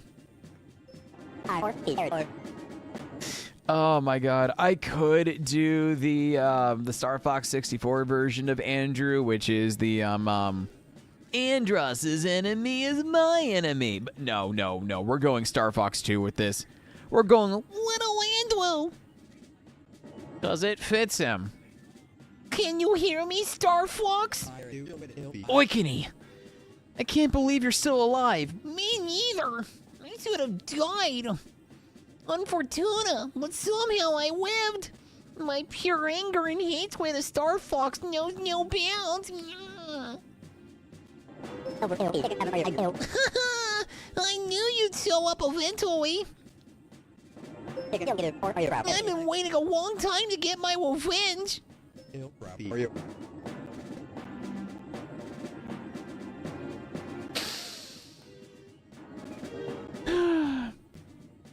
It just makes everything better.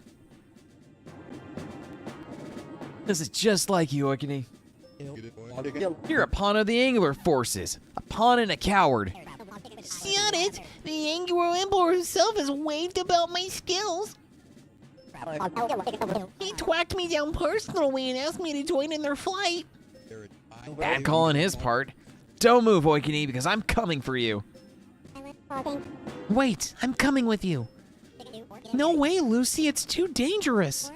Don't worry, I won't slow you down. Please let me come with you, Mr. McCloud. Please? I don't know. If it gets even a little bit dangerous, I'll race out of there. Please? All right, Lucy, come on. Anything happens to you, I'm gonna get killed by your dad.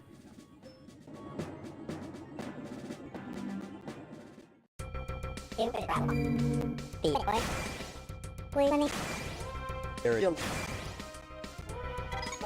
I love the fact that like Lucy's ship even looks like a hair.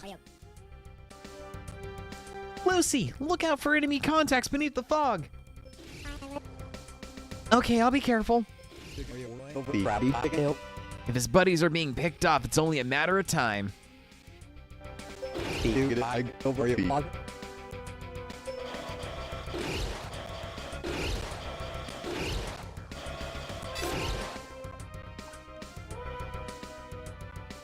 All right.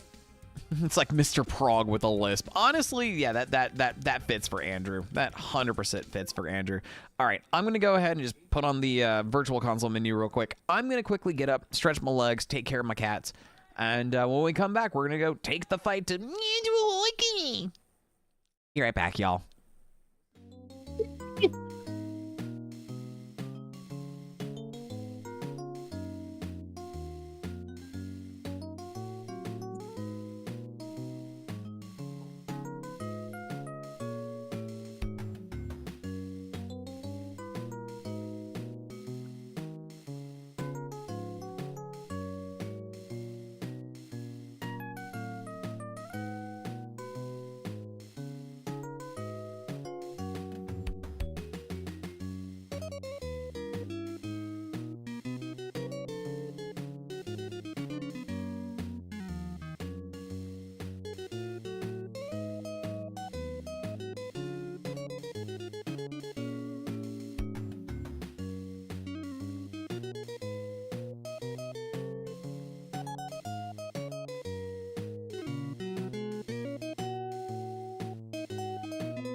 You did try.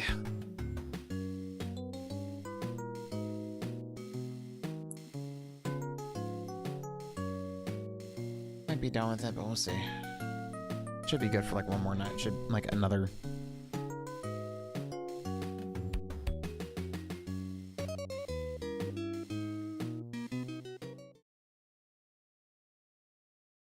Looky what I did. Looky what I did. I managed to activate the frickin' manual again on accident.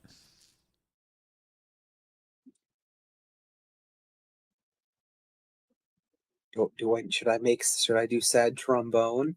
Nah. Okay. Where's the volume? Oh, that would do it. I did a goof. All right, so that's one of the ways you can do it. I mean, yesterday I watched a video of a Goofy, like a POV ride of a Goofy themed roller coaster at Disney World, and that brought back not one but two memories. Oh yeah, Barnstormer. That's a cute. It's a Yeah. cute little children's coaster. Yeah. It's fun. Yeah, it brought back A, the memory of me actually writing it. B, the memory of me trying to tell my parents, because I wrote with someone else. Who was and I was telling them about, hey, look, the coaster, about how like the coaster was going through like the female said like it looked like you smashed through the wall or whatever. Mhm. And they got very concerned because they thought I broke down an actual wall. I mean, don't we all break down walls in our free time? Sure. Yeah, I brought back those two because I was working on a spreadsheet of all my coaster credits. Mm-hmm. I know I at least have one or two more, but I'm currently at 60 coaster credits. I don't really keep track of like coaster credits. I know of the coasters I've written, and that's honestly good enough for me. Meanwhile, I went full autism, and mine it's a full-on spreadsheet. It's got the name of the coaster at the time I wrote it, the original part, the current part, the part I wrote it at, the status, what material it is, its lift or launch type, manufacturer, model, height, drop height, speed, track length, duration, and number of inversions. Nice. Yeah. Also, it turns out that there's the Medusa at Great Adventure. That ride is over 4 minutes long. Over 4.5 minutes in fact. Which, that is one long roller coaster.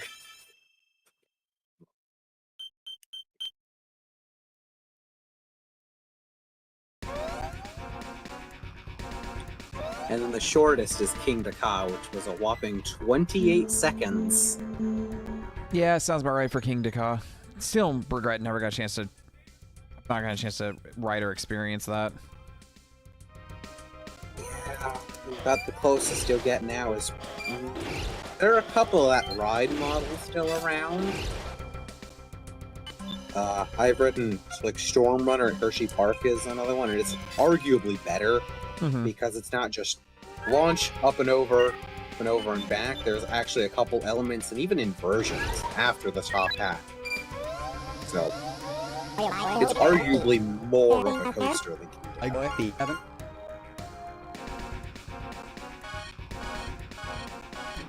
All right, so we got 3 fights we can choose. We gotta do Fox, we can do Lucy, or we can do Slippy. Let's do another Lucy challenge. I actually like Lucy in this. Kind of loud. Oh wait, did something? Hold on, let me fix that.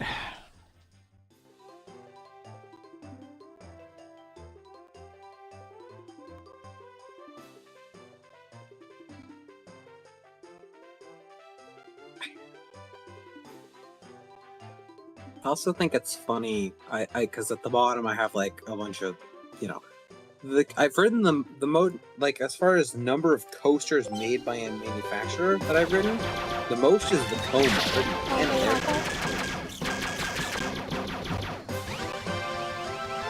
But as far as number of times riding a coaster by a manufacturer, that's almost certainly there are.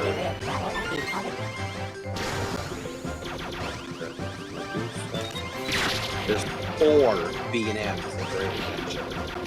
So when I ride it, so yeah. Is the music better balanced now? I didn't realize it was too loud. It's kind of hard to keep track of the volume when I'm having to look down at the Wii U gamepad. I think it's fine, but I also thought it was fine before.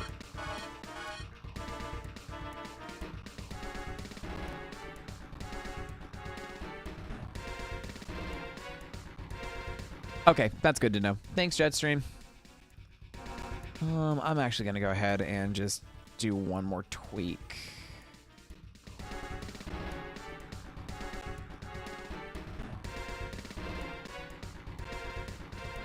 That should do it, honestly. Alright, we'll go ahead and jump in with Swippy. Oh, great. We got the giant bomb drop in Burbs. And it's a mothership mission, too. One thing that's gonna make this mission slightly difficult with Slippy is the fact that I don't have a luck on, which is slightly annoying when it comes to this stage, especially with these enemies, because the only thing Slippy really has going for him is the fact that he's got the plasma cannon. However, Slippy does have one of the smaller, like, boost meters in the game.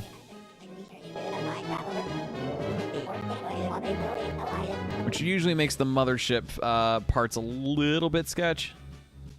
So I'll need to, like, do it, like, now.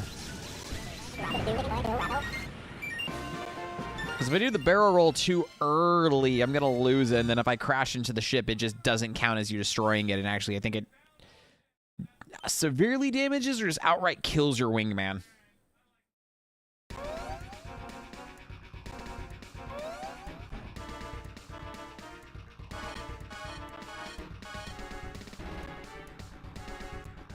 Oh, okay. Well, that's cute. I see that there is an...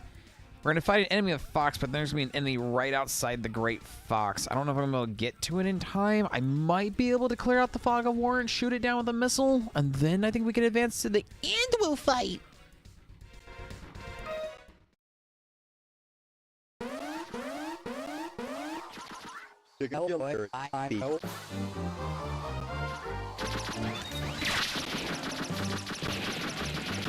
Do wish Fox could upgrade his fucking laser instead of it being a simple standard.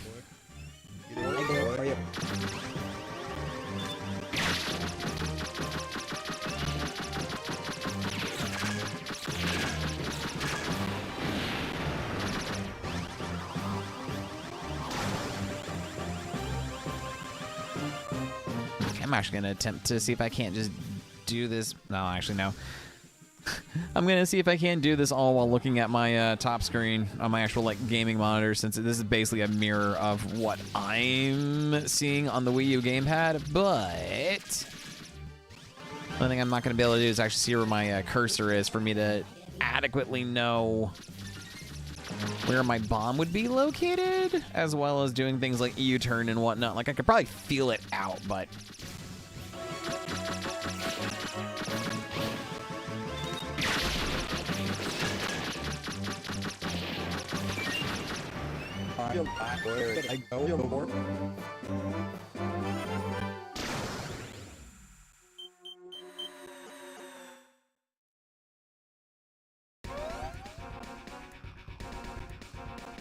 Okay, so that should be my next turn, and we know the enemy is located... It's a single one?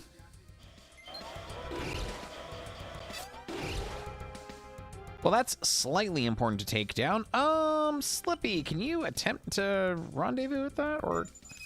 Oh, it's just out of missile range. That's fine. Fox can take down a mothership. We'll go and do a resupply run with Lucy.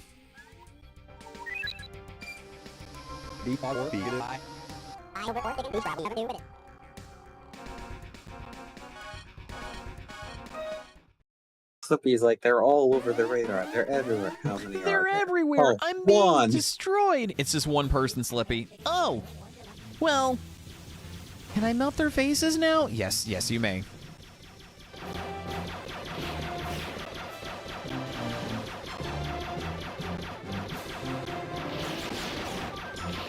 Do you figure I would be better at dodging some of these enemy patterns, considering the amount of Deltarune I've been playing recently?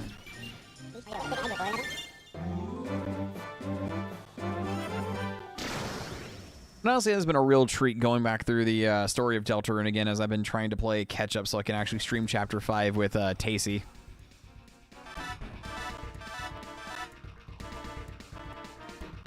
And then last night, actually 2 nights ago, I officially started doing my Weird Root playthrough on my Steam Deck. So I got Chapter 1 and was able to get the Jubble fight done in 2 attempts, which is way better than, like, my initial refight attempt off stream on like my Switch 2 version.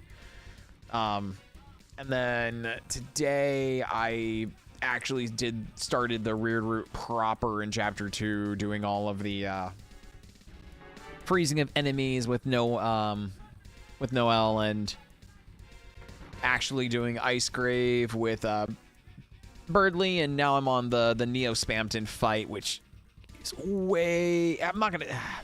it's way different than fighting it normally, considering you fight Neo Spamton just as Chris and Chris alone. So that is man, that's wild. I'm getting better at it, but it's definitely nice. You get like the X attack for like 26 TP, but still not having Susie or Azrael is so Ralsei is so weird during the Neo Spamton fight.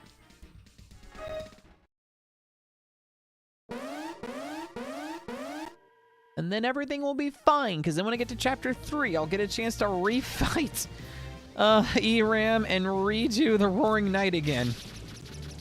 But hopefully I've done the fight enough that I should be able to like not spend like 13 attempts doing it.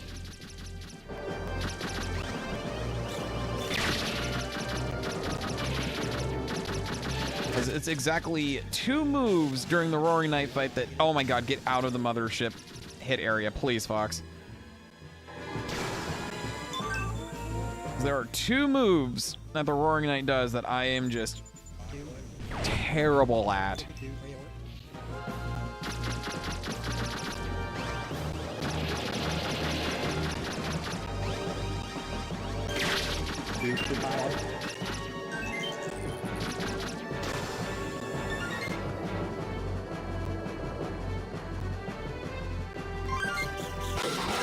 Oh my gosh, please give me the good stuff.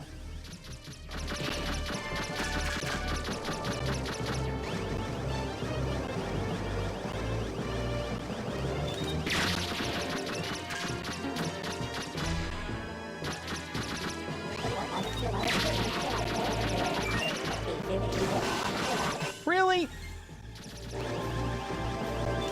There's the one downside about playing like this game on like this DS game is sometimes it's actually hard to see where the enemy shots are coming from.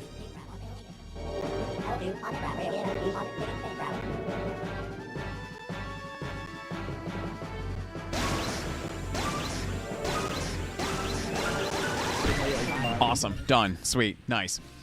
But yeah, as far as the Roaring Knight goes, it's honestly when he summons like the several blades that like go at you at like really quick speed, I'm starting to get the timing down when they move fast, but like during the initial bout of them where they're moving at like a slower pace, it throws me off completely. And then for some reason, whenever he does like the screen split, when he cleaves the screen in 2 and you're either having to dodge the like the projectiles either vertically or horizontally, I've got a method of dealing with it, but I'm still just screwing up with it. But outside of those 2 moves, I feel confident in like how to correctly dodge everything else with the Roaring Knight. So I'm kind of excited to fight him again when I get to that part of the Weird Route.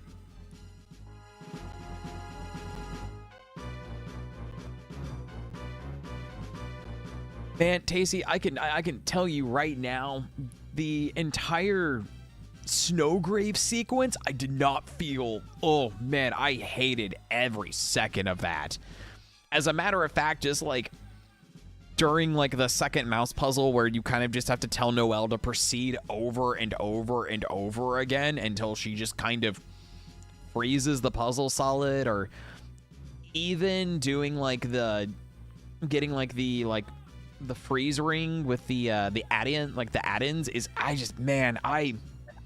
the genocide route was hard for me in Undertale for like a feel, you know, like having to like decimate all the underground people and everything else, but I've got a feeling the Weird Route's gonna hit me way harder, because I heard it just gets dark come Chapter 4.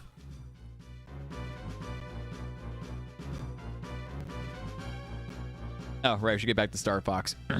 I'll tell you why they call the Death Quab the most feared weapons of all the Angua arsenal. Finally made it out, Okini. Oikini. Ah, yes, the death crab. Yeah, no, let's go in with Slippy. Let's go in with Mr. Your carcass is mine. An enemy of the angler's enemy is mine. I am Andwo.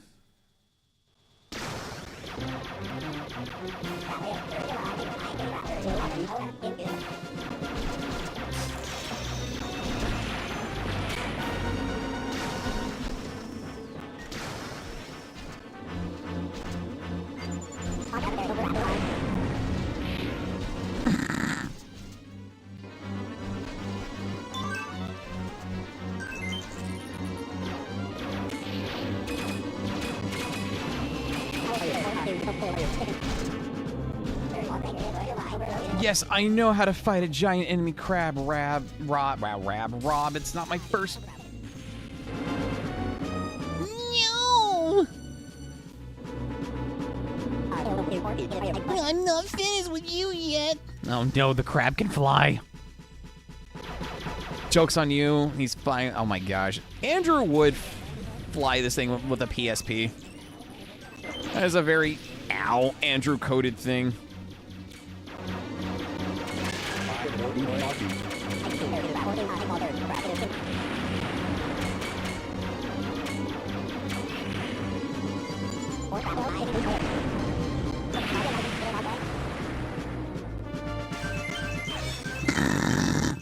And with that one move, I went from 60 seconds to 226. Oh, Andrew is dead. Always be the emperor.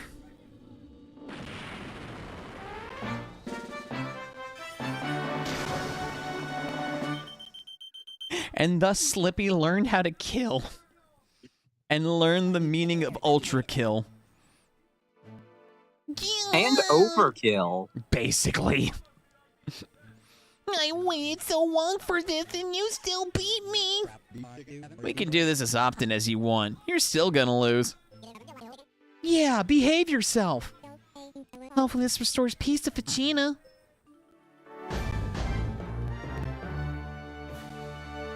Why do we keep needing to fight other people's wars for them? Because we're Star Fox. We're the good guys. And I'm presuming we're getting paid for this as well. Hopefully, maybe, I don't know. We're getting paid? Fair. I thought Fox I kind of was... assumed. I kind of assumed that if we're going to be kicking this much butt and saving this many people, that someone would try to compensate us for it in some way. It's kind of like heavily implied Fox is just doing this to chase like former glory. Also kind of like a bit of a suicide mission because he doesn't really have a whole lot going on after Star Fox disbanded.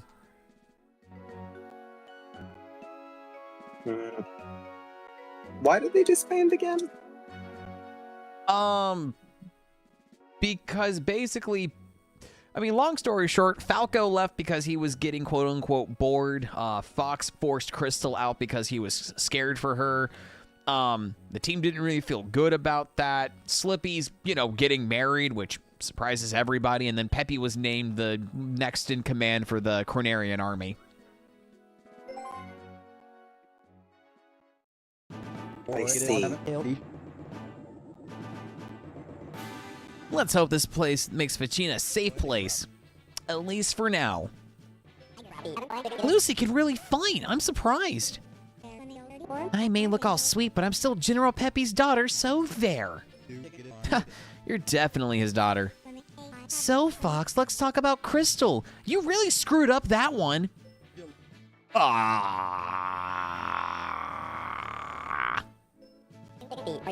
Oh, by the way, Fox, Lucy and Crystal got to be pretty good friends. Lucy just sitting there like, yeah, Crystal Fox? You fucked up with that one, you idiot.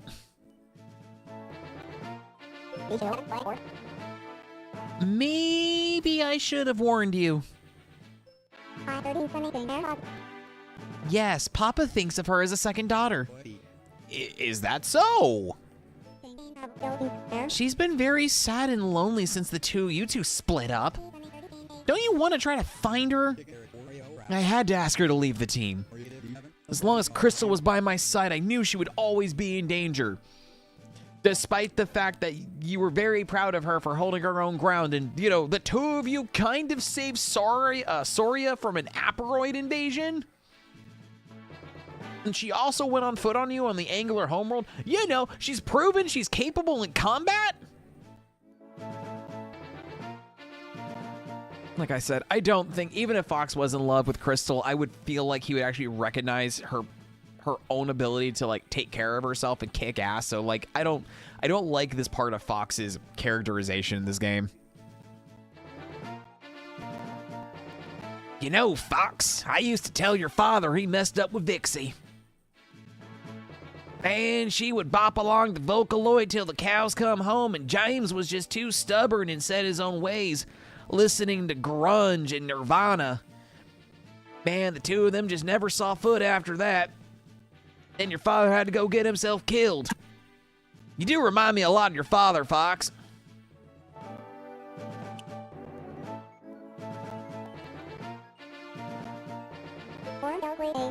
But you still like each other, right? And you still worked well together, right? And you were still in love with her, right? I fucking can't deny any of that. So you decided the team was more important than her? Get him, Lucy. Knock his ass up. Ooh. Okay, we're gonna knock Fox up now? Lucy, calm down. That's uncalled for. No, it's not, Slippy. Let her cook. Let her roast Fox. Fucking deserves it. Fox jumps up and hits the skip button himself. Wait a minute.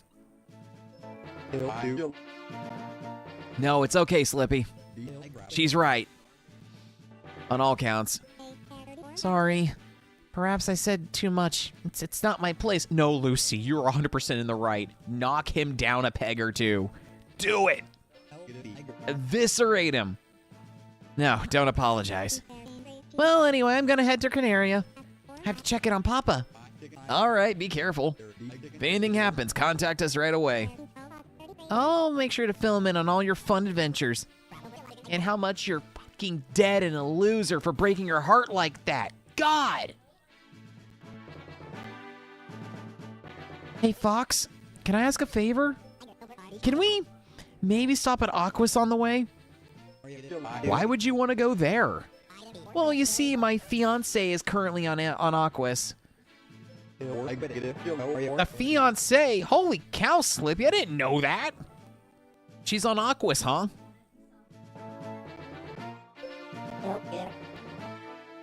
Alert, alert. Virgin alarm is going off, and it's not bouncing off of Slippy. It's actually bouncing off of you, Fox. Slippy. Yeah. God, that was... I love Spaceballs so much. I'm so excited for the sequel. Same. Enemy forces are invading the sunken city on Aquas. What? That's horrible. Oh, my poor Amanda. Rob, send a message to Falco. Tell him to make for Aquas as fast as possible. Roger. I love the fact that if we were to do a second playthrough, we could go to Amanda, but no, we're gonna go to Canaria instead. Your fiance will be fine, right?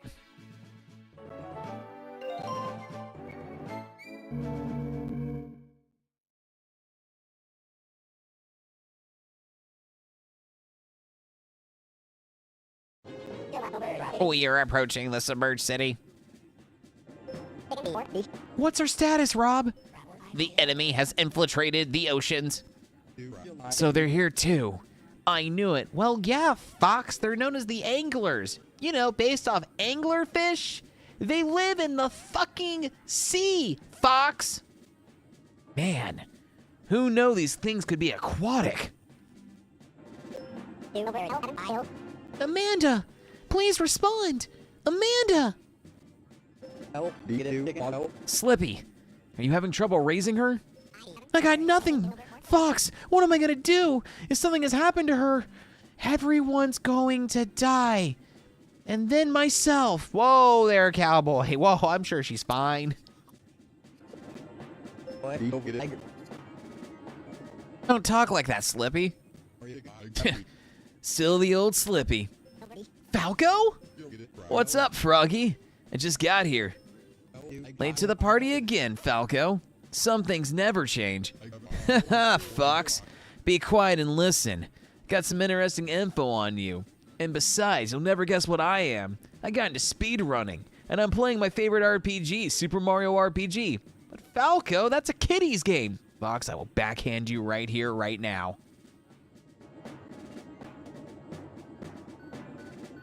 Falco, are you still bopping to Vocaloid? Candy's the best thing since sliced bread, Fox. You'll never convince me otherwise. What is it? I still have no idea what Vocaloid is. Hatsune Miku. Yeah, I have no interest in any of that. Fox, Falco, we have to get going right now. Go. We gotta take out all the targets in this area first. Fight first, then talk. That's my motto. Let's go. But my fiance, yeah, Slippy, I know. The ocean, it's fine. No, seriously, it's my feet. Yeah, you're on fire to kill shit again. Me too, buddy. Never mind. Amanda, where are you? I'm worried. The cities have been invaded. Oh yeah, now there's like underwater cities in Aquas, despite the fact that, you know, it's a fully underwater planet and the place was, you know, kind of designated as a, like a protected habitat planet, but, you know, not anymore. Or, alternatively, it's the other way around. We built these underwater cities, and then decided, you know what, we should probably protect the rest of the planet. Oh yeah, I forgot this game this game has missiles in it again, and those red areas of the map are no-fly zones, which means, according to the law of the land, we can't fly through there.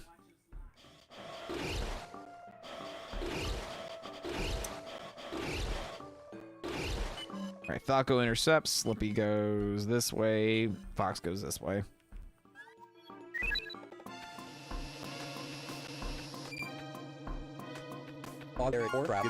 And I immediately regret my decisions because I'm going to make Slippy do an about face because that enemy fighter. Unless I can have Falco go for the missile and then intercept the missile might be the best play here. But we're gonna go fight some shrimp or whatever the fuck this fish is. Oh, fantastic. We start the mission and we get immediately assaulted by a clam.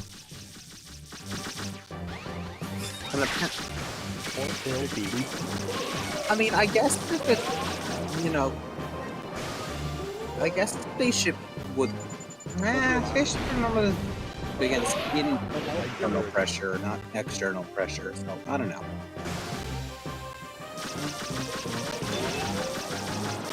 Unless it's Animorphs and we're talking about Easy Blade, but that's another thing entirely.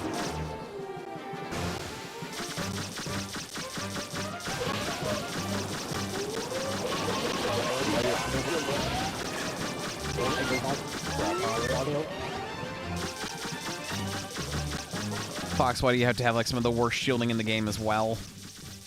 No, I love how we just slowly shot off its dangly bits. Well, as we know, this aquatic creature that's minding its own business is the main terror of the sea. We've got to kill the aquatic life.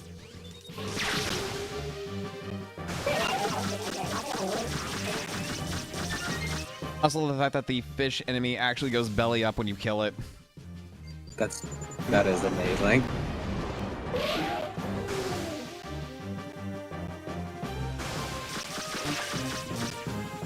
And the clam shoots things at you.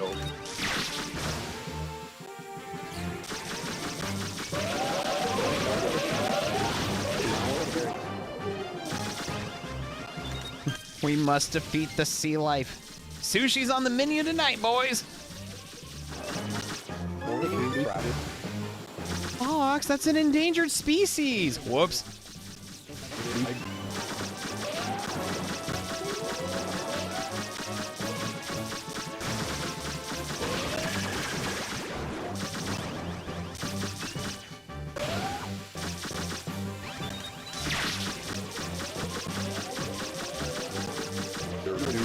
I love how the thing that we're trying to kill is the thing that's not, is like the one thing that's not fighting back.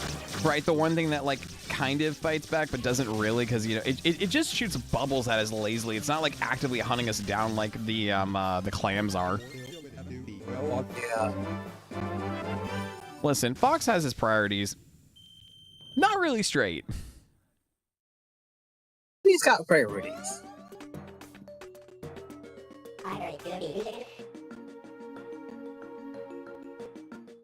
Well,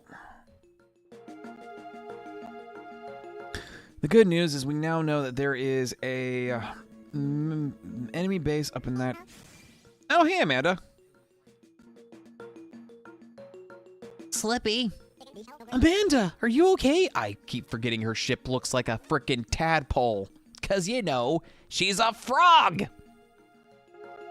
I'm fine. I mean, that looks like it would be fairly good for traversing underwater. You've got the tail goes back and forth like an actual. Oh, yeah, no, like she has like the best underwater stats in the game. Even though there's only like 2 planets that use the underwater stages, which is going to be this and Venom. Oh, and her ship is casually handling Venom.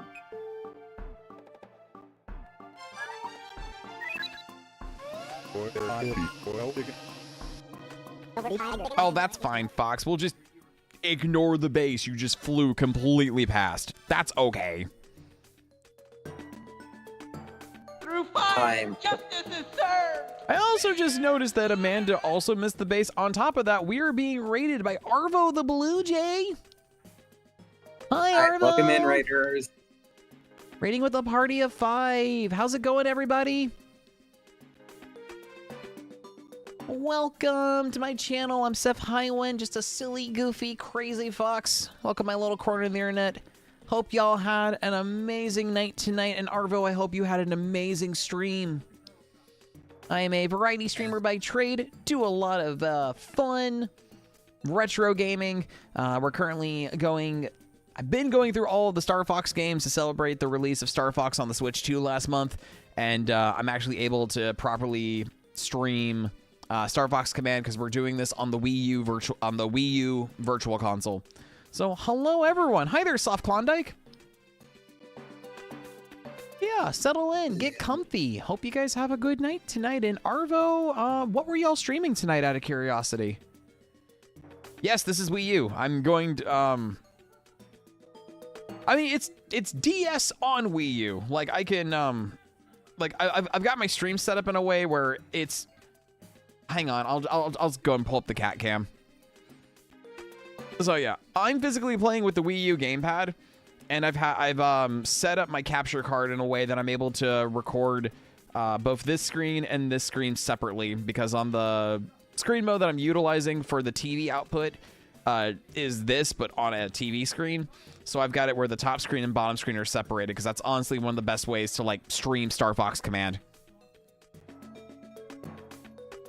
Oh, nice. I've yet to play. Okay, the only Fatal Frame 2 remake I played was the original Wii release of Project Zero 2. Because for some reason on the Wii, they released it in Japan and Europe only, so I got a copy of the European version of the game. And I was really, really excited when they basically ported that version over to modern consoles with like enhanced graphics and whatnot. So I love the Fatal Frame series. The Fatal Frame series are stupidly good. Out of curiosity, what ending did you get?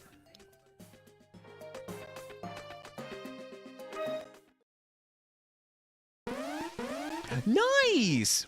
I hope you had a good time. Out of the entire series, 2 is by far my favorite.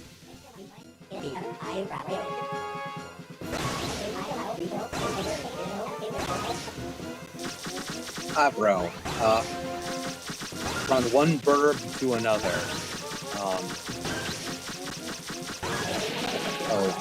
Proud of something. Purposely did the bad ending? That, honestly, kind of like the bad ending of the game. Lonely Road and Crimson Butterfly. I honestly really like the bad ending. I think it just complements the story incredibly well.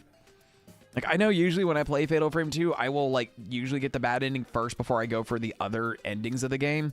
Man, that game is so replayable. I'm so happy you got a chance to experience it. Do you plan on playing some of the other games in the franchise?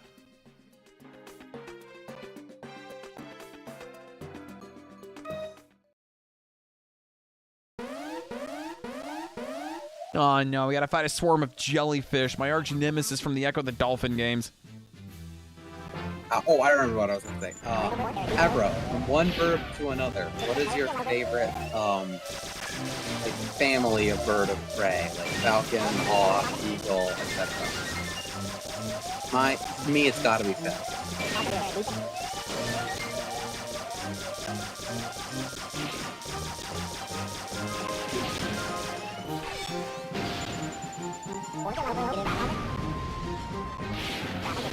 Yes, I destroyed a rock.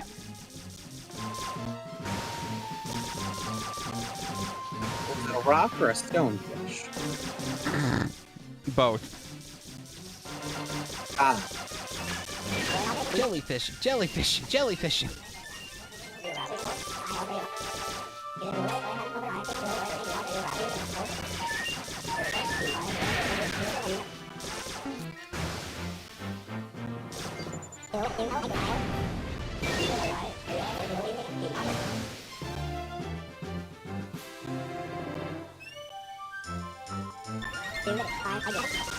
Where is this last swarm of enemies at? Oh, they're all dead. Never mind. Cool. Thank you, Slippy. I might try the OGs at some point. Nice. No, in terms of like burbs for me, I will say I think my favorite will always be the Kookaburra. That's not what I asked, but okay. I mean, I don't really know like birds of prey, like all the species way too well. I just know my favorite burb is just Kookaburras. Fair enough. My favorite bird, at least my favorite real bird, is honestly, I love the secretary bird, but I also love the peregrine falcon. Although my favorite, like if we're including fictional birds, it's the phoenix, no question there. Which someone I know, I don't know them, but I've seen they have art they get. They have essentially their phoenix OC Claire is based on a secretary bird. Oh, that's pretty cool. Yeah, it's awesome. It's so cool looking. And then Arvo, as far as the OG PS2 version, I think, man, it's been a while since I played like the original PS2 version. I want to say that one had 3 endings, and then Crimson Butterfly on Xbox was the director's cut of the game, and that added an additional ending. And then the Wii remake added in 2 additional endings into the game. And if I remember correctly, I don't think they added any extra endings for the current remake because it's a enhanced port of the remake on Wii, if I'm remembering correctly. But then once again, it's been a hot minute since I've played Fatal Frame 2.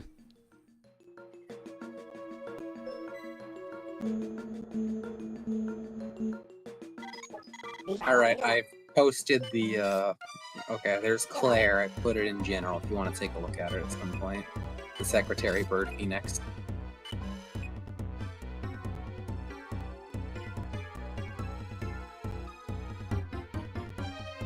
Okay, I've got 1 turn left. I got 2 enemy bases. I'm gonna take 1 out with Fox, 1 out with Amanda. That'll give me more turns while Falco and Slippy target the missiles.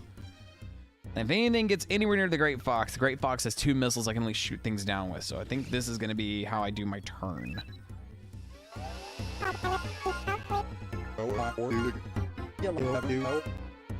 And then Slippy's ready to intercept the missile being fired at the Great Fox. So worst case scenario, once again, if anything gets past, the Great Fox has at least 2 missiles I can utilize it. Aw, man, the Fox mission is taking down a manta ray? That's not cool. I love rays. Manta rays are some of my favorite aquatic species out there. Yeah, especially when they have touch tanks with them at the aquarium. Mm-hmm. Which, fun fact, if you wanna, if the aquarium has a touch tank full of rays or pups, just stick your hands in the water and they'll find the electrical fences. They'll like seek out the electrical signal in your hand like their prey. Oh yeah, no, Rape. SeaWorld. SeaWorld in Orlando, they've got a ray touch tank that anytime my partner and I go, I have to spend like at least 20 to 30 minutes there just touching and just looking at the rays. Yeah. All right, Arvo, thank you so much for joining in the raid. Glad you had a good stream. Glad you enjoyed Fatal Frame 2. If you play more of the series, I'd love to hear about your experiences with them. But have an awesome night, hun.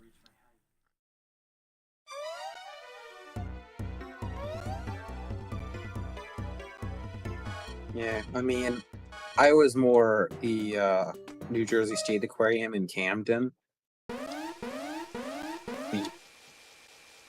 Although there was also, I believe it's Sequest in some mall, which it's more of the, it's kind of a combination. It's an aquarium, but they also have chickens, cats, and an aviary.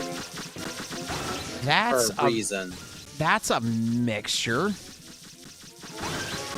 I think they might, and they have multiple touch tanks as well. Oh, I think they have an iguana as well, like some other sort of giant lizard. Oh my gosh, how did I get that missile down before I just completely oofed it? Yeah, hold on, let me look up Sequest real quick. I've always enjoyed eels because of how silly they look, and the perfect state of confusion, which is the mood for me. God, that's a mood. Eels are cute. Another one of my favorite. Woodbridge, New Jersey. One of my favorite fishes would have to be the lionfish, even though they're considered an invasive species. I don't know. I like the look and just the overall like aesthetics of a lionfish. Though honestly, anytime that like Miles and I go to like any like aquarium, if they have like an otter exhibit, I will stay there for the entire day. I love otters just as much as I love foxes. Oh, apparently it's not Sequest anymore. Apparently it's Woodbridge Aquarium and Wildlife. And fun fact, you can go scuba diving in the touch tank. That sounds like fun. I would like to be able to do like a scuba experience, and I think the Georgia Aquarium, the Atlanta Aquarium has one. So if I ever get a chance to go to the Atlanta Aquarium again, I might try to see if I can't do like, see how much it is like price up for their scuba experience and do it. All right, what the all right, I'm fighting pufferfish. That's right. That's what Amanda's fighting. All right, Amanda only has 1 bomb, but oh my. Right, it's a pufferfish, therefore inflation's a thing. And then Amanda has the same weak-ass G diffuser gauge that Slippy does. Ew.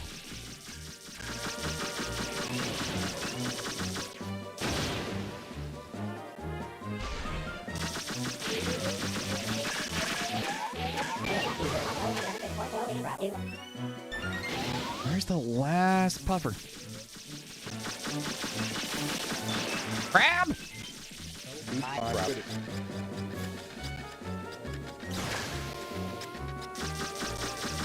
What is with this music? I forgot that Amanda's theme is so strange.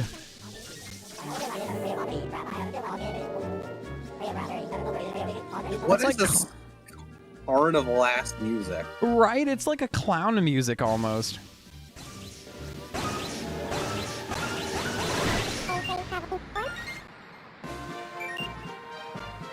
Oh my gosh, small clawed Asian otters are the best.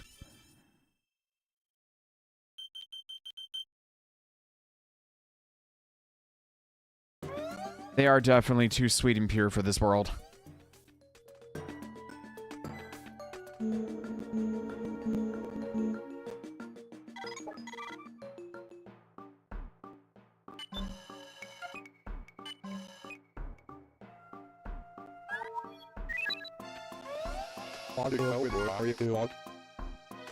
Wow, really? We're having Falco intercept every single missile? I thought Slippy would have had. Oh, Ricket, Bubby, Kitty. Oh, come on, buddy. Let's not. No, please. The fox wants to do the mission. The fox wants to do the mission. The fox wants to do the mission. Cat, come on. Cat. Cat. Cat, come on, Bubby. Wendy, no. Oh my gosh, Ricket, no. No, no, no. Come on. Come on. Oh my gosh, Cat.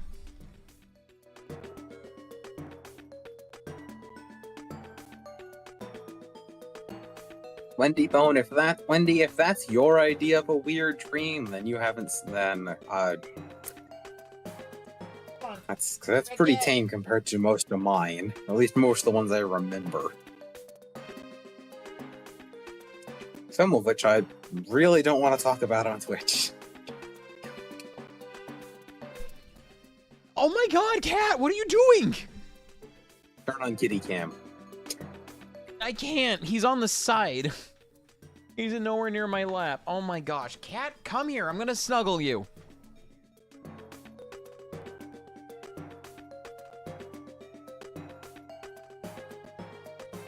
Oh my gosh.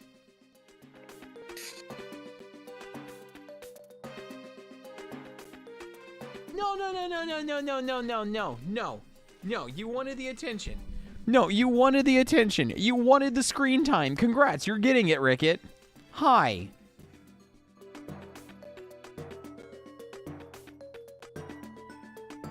No, it's okay, Bobby. I don't want to play the game. Falco's just going to stare this missile in the face for a couple of minutes while I give you the attention you desire.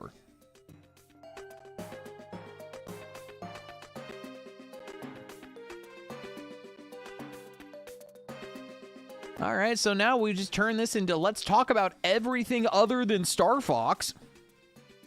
Because Ricket demands the attention. Hi, Bobby.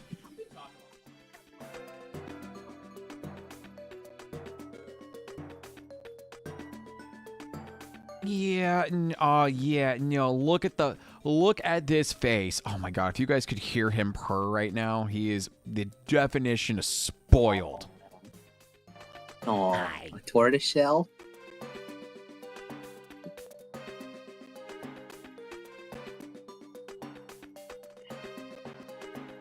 No, buddy, you're too young for sake. I'm sorry.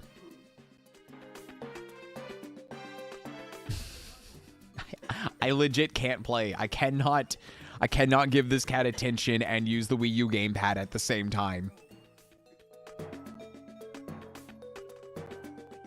All right, well, Q&A. Ask me your burning questions that you have about me or any of my characters or just a fox. Just whatever you got for the fox. Ask away. What Can't do much else. Wait, what was that? What got you committed? Honestly, nowadays, what I use for my stories, it's always a case of, oh my god, you spoiled little bitch. It's always a case of mistaken identity. I really like to play in with the fact that Seth is an Arctic fox, and the canonical in-universe home I have for Seth is a city called Andoiz, located in Washington. And it's a very weird place to find an Arctic fox. So anytime that, like, any of the nearby like asylums that isn't the one Seth works at has like an Arctic fox patient that always happens to escape. Seth gets mistaken for it because Arctic foxes are rare in like the neck of the woods he lives in. I mean, I understand why they're rare. So no, mistaken identity is honestly a lot of fun to play with in like the stories and the greater universe I've actually created. They're also not like Tobin prints or something that they could identify him with. Nah, because a lot of places are like, well, there's only one Arctic fox we know of, and this one's clearly walking down the streets. This has got to be our guy. It's not as like shady as like Imp's Ransom City, where it's just shady cops, shady asylum owners. It's just fun. But yeah. And yeah, no, my in-universe is Seth actually works at the asylum that my Crux character is the head doctor at. So Seth works in the records department and is like the personal secretary to Lacan, which is the name of my Crux. Okay. So, how often has it happened that Seth randomly doesn't show up for work, and then Crux has to call him to the other and is like, "Hey, did you go pick up my guy?" Yeah, typically, Seth's point of contact is my Umbreon Sona, Desica. They were college roommates and still close friends. So anytime Seth's in a jam, if he can't get a hold of Miles for any reason, he'll contact Desica, and then Desica will contact Lacan. The two of them are friends because they both enjoy nature, because Lacan is a certified rescue diver. Kind of a fun way of incorporating like Pokemon Mystery Dungeon in my world. So my Umbreon Sona is a rescue diver, so the different like nature trails he's gone on, or even just like some of the local beaches he's met up and like done hiking and stuff with my Crux before. Okay.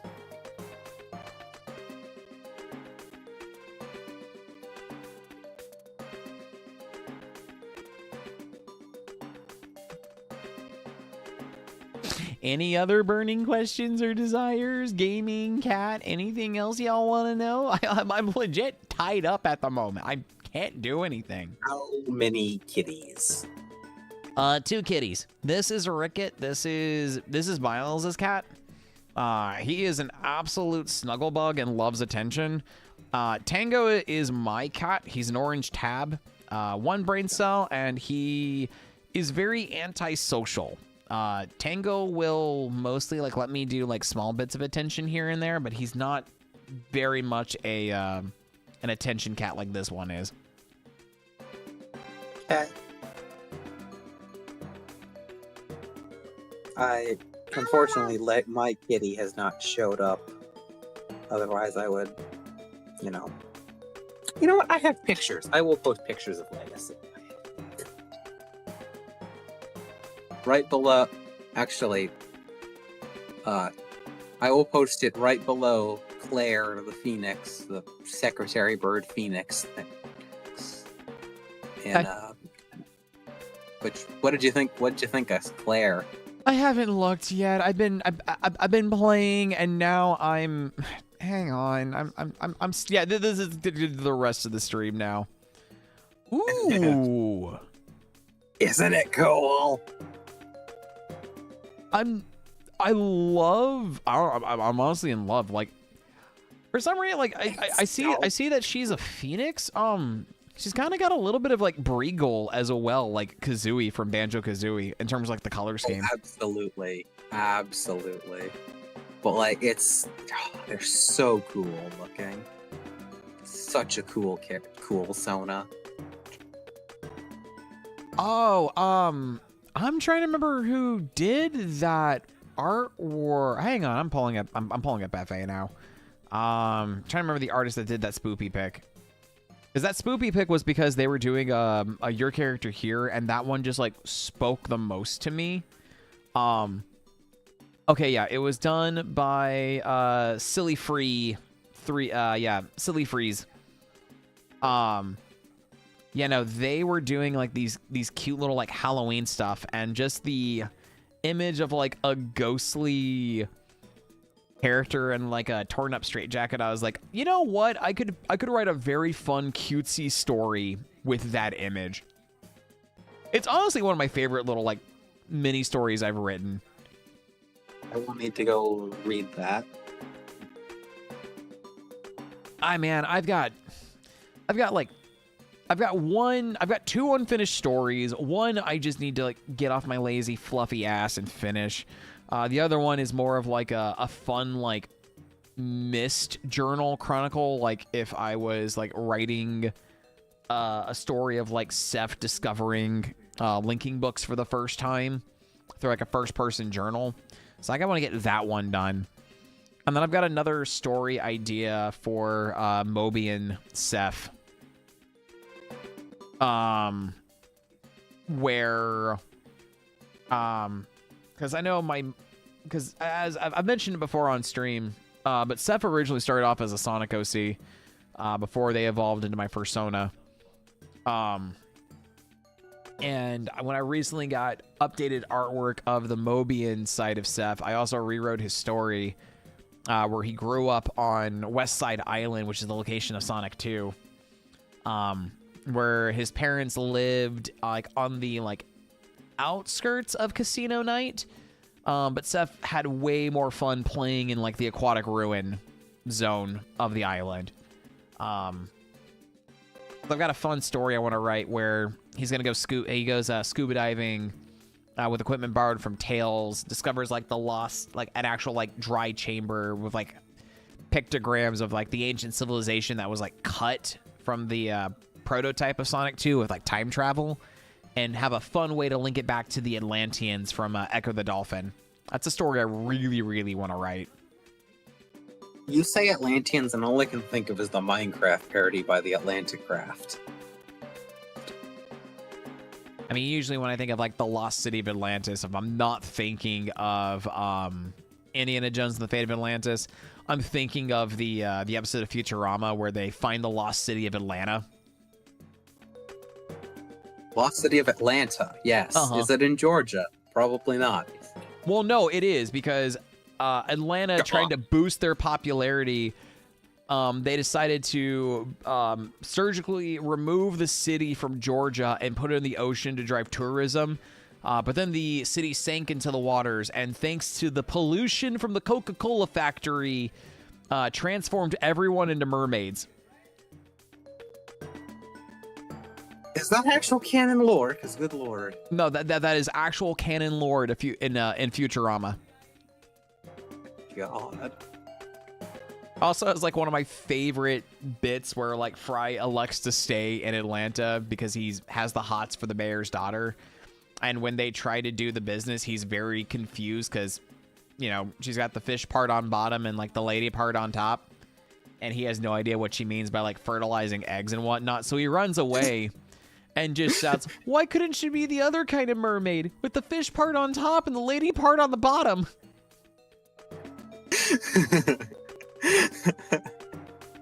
Nice.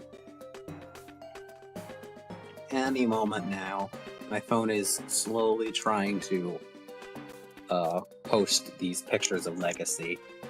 Gotcha. There we go. And as far Giddy. as your other question, Wendy, in terms of like that one, not necessarily. I don't know. I kind of just I see like that as like a friendly spirit of Seth that just interprets anyone going into like the isolation area as like a new patient and just wants to ease them in so they're not terrified and scared. So he's very much a friendly spirit, not like a malicious prankster spirit, if you will. God, you are purring something fierce, buddy. I want to shoot down the missile, Ricket.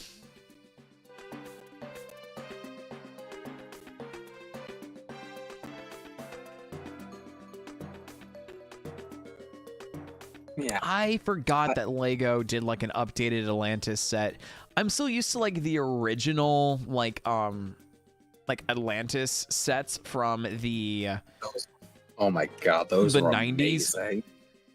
Oh, I was thinking about the reboot ones from the 2000s or 2010s. The ones with the red and green. Yeah. No, I still have a fond spot for the 90s one. Whereas well, like a lot of like deep sea scuba diving and the big set was actually really fucking cool. I don't know. One of my bucket list sets is definitely like Fort Legorado from like their Wild West sets. That's always been like a bucket list Lego set of mine. You know, it would probably be way cheaper to just buy the parts individually and put it together. You can get the PDF instructions for free on Lego.com, I'm pretty sure. Yeah. I don't know. I've always told myself if I was going to do like any like MOC and buy the parts for, I want to finally build like an actual physical, tangible version of the Lego Information Center from Lego Island. That is just like one of the most like iconic pieces of Lego for me. Oh god, that hurt. And he's off. We can go back to Star Fox. Yay. Real I can quick, shoot down a kitty missile. pics. Kitty pics. Yes, let me take a look. Ah! Isn't she? She's so cute. Super cute cat you got there. Yes. Some of the pictures I posted there are just fantastic. Like her putting her face right in front of the camera is great.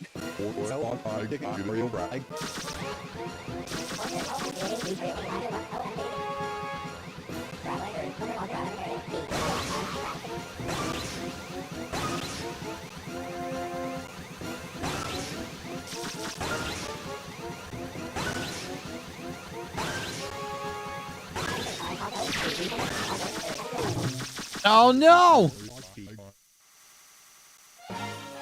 Yeah, I love how we failed chasing the missile despite the fact it's still in front of us.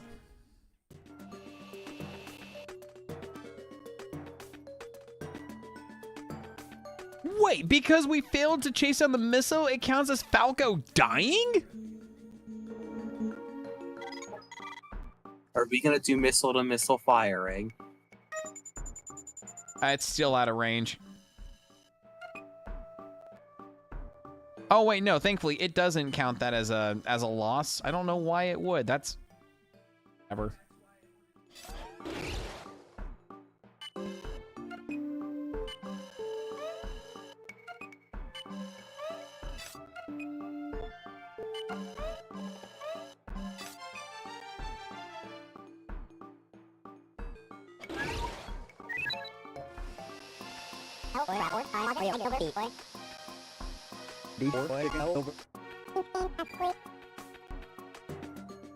Okay, let's try to have Slippy take down the missile, and then we have Fox and Amanda going for the final mothership.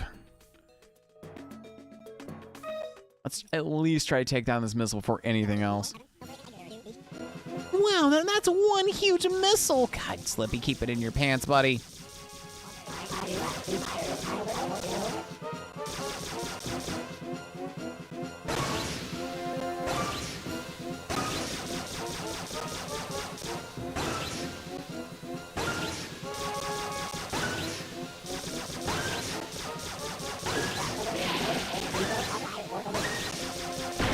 There we go. I want to put out some Bionicle sets when I have the original 6 Toa. Man, I used to have like all of the original Bionicle, and I just they're somewhere back home in Texas. I don't know. If I ever get the chance to like move somewhere bigger than the Space Miles that I currently inhabit, I would drive back home, pick up my giant Rubbermaid container of loose Lego bricks, and bring it the fuck back with me. That has every single decommissioned Lego set I had as a kid somewhere in that giant fuck off container. And I would love to have that back. I have 3 giant Rubbermaid totes full of loose Lego. One of which is big enough that when me and my brother were much younger, we used to take what we would call Lego baths in it. And it'd be like shove all the Lego to one side, climb in it, and then push it over itself. I am Like we're literally burning just thinking of like sand Scrooge. beach. Yeah, no, I'm just picturing Scrooge McDuck from like DuckTales. Yeah, this is more like burning yourself at the beach, but it's Lego.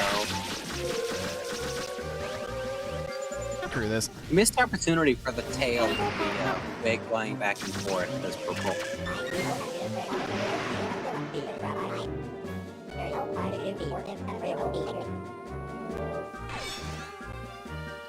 Don't know why we've got flat out almost carnival music for Amanda. God, I nearly whiffed that. Ugh.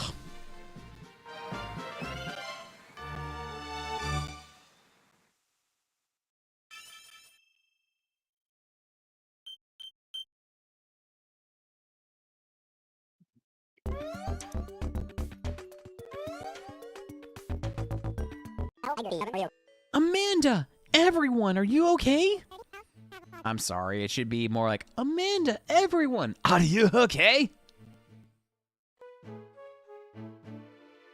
A couple of scratches and bruises, but that's all. No problems here, kiddo. That's terrific. Let's get back to base.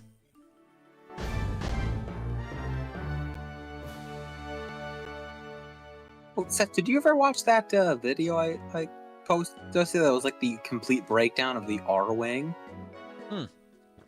Not yet. It's on my to-watch list. Okay, it's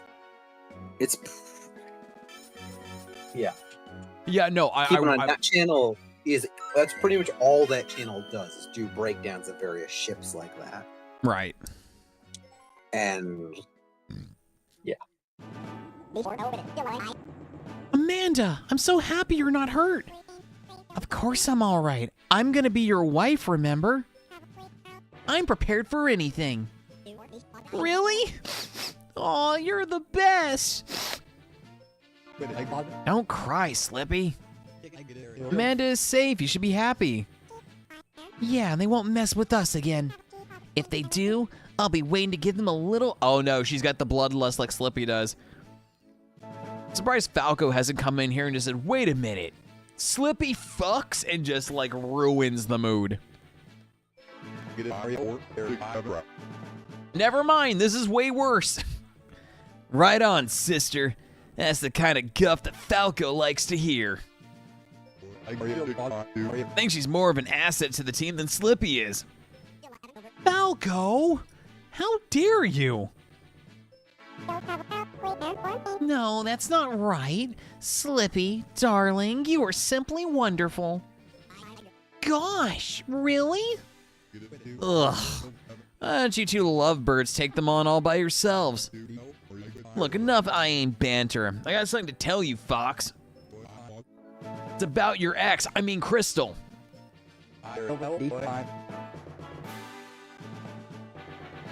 Crystal? What's she got to do with this? Oh yeah, get is this the big plot reveal about what Crystal's been up to since Fox jilted her? God, if this is, get ready for this bullshit. You've really filed her away in your head, huh, Fox? Maybe. Yeah, once again, I don't like how Fox is handling any of this. Oh, and don't go freaking out when I tell you this, all right? Crystal has joined up with Starwolf. She what? I intercepted one of their transmissions on my way here. When I listen, I can hear Crystal talking. They're cutting through Sector X on a direct course for Venom. I think they're gonna try to take Venom. Crystal. With Starwolf, you can just hear Panther in the background. I got my lovely one. My rose has been found at last. I imagine they've already arrived at Venom by now. Ellipses. What do you want Sorry. if that Panther just goes out random places and just starts hitting on everyone as a hobby? You know, that probably is a hobby of his. I can fully see it. Sorry to bring the bad Right. news, old buddy, But what are we gonna do now? It was my call. I broke up the team. I sent her away. I have no right to stand in her way or question her decisions. We are receiving an emergency transmission from General Peppy. Play it back for us, Rob. Ox, can you hear me? Come in. A large contingent of Angler forces are heading for Corneria. Their path takes them right through an asteroid belt. I think Starwolf has reached the Venom base. That's why the Angler forces are scattering across the galaxy, more worse than when Falco used to play on his fucking Vocaloid and bop to it while we were trying to defeat Andross. I ran into Angler Emperor and his beast units in Sector Z. It was close, but I managed to outrun them. But that means they're heading this way. I need your help. Get here quickly, Fox. Be like your dad. Huh. That was weird. Also, it doesn't sound good at all. What do we do about Starwolf and his cronies? Rob, put us on a course on the double. Take us through Sector Z and through the asteroid belt. Affirmative.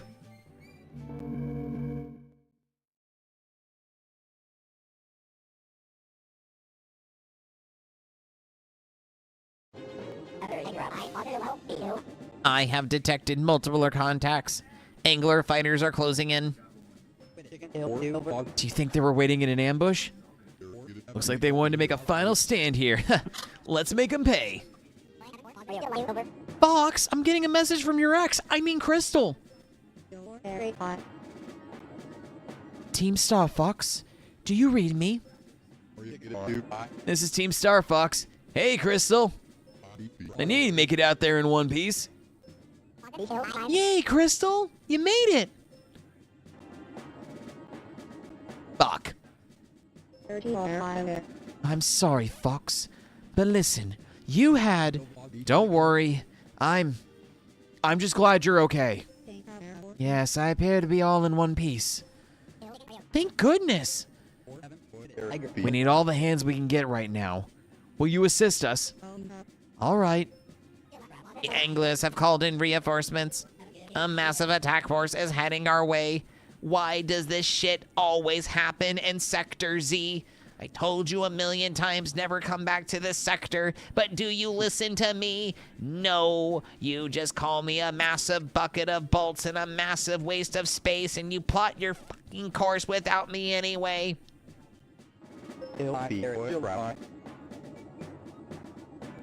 We need to launch now. Falco, Slippy, let's go. Ignore Rob's crash out. He'll be fine.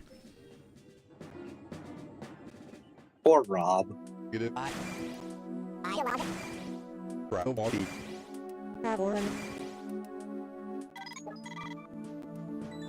Yeah, I'm really not a fan of Crystal's Honestly, I think out of all the redesigns in this game, Crystal and Cat have the worst redesigns.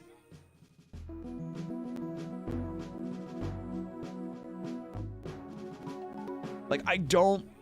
Actually, yeah, we're not gonna... Hold on, let me actually pull up a image of what Cat looks like, just so I can show everybody.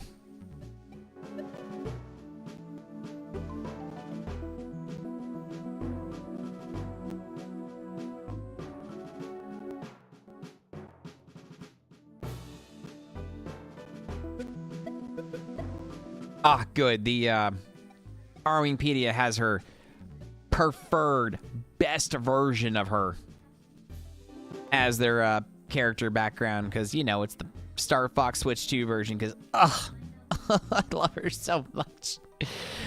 Give me my alley cat. I'm not gonna make that joke.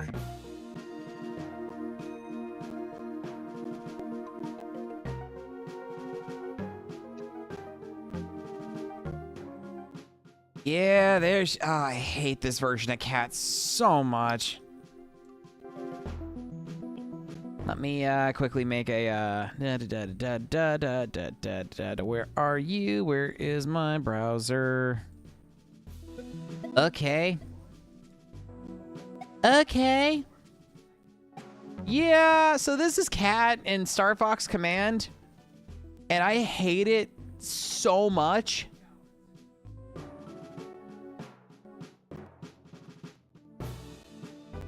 Hold on, I need to look up pictures of Cat in other Star Fox games because I have no frame of reference. I wish I could tell you, Wendy. I think that I honestly prefer like her versions from like 64 and 0. I don't know what they did to her in Command, but man, did they butcher her. If I remember correctly, her personality is like the same as it was in 64, but like her new look in Command is just, that's not my Cat. No, it's not.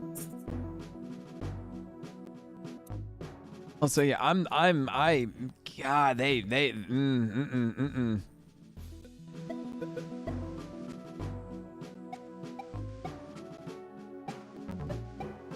Because like I know so. Hold on, God, we've got on a tangent now.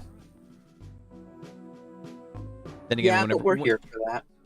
Yeah, I mean, I can't help it. Like Cat is honestly one of my favorite like side characters in like Star Fox. I love her so much, and I'm so glad of like the amazing glow up she got in Star Fox on Switch too. But like this is how she looks in Star Fox 64 3D. Actually, no, I think there's actually a Star Fox Zero version. Let me double check that.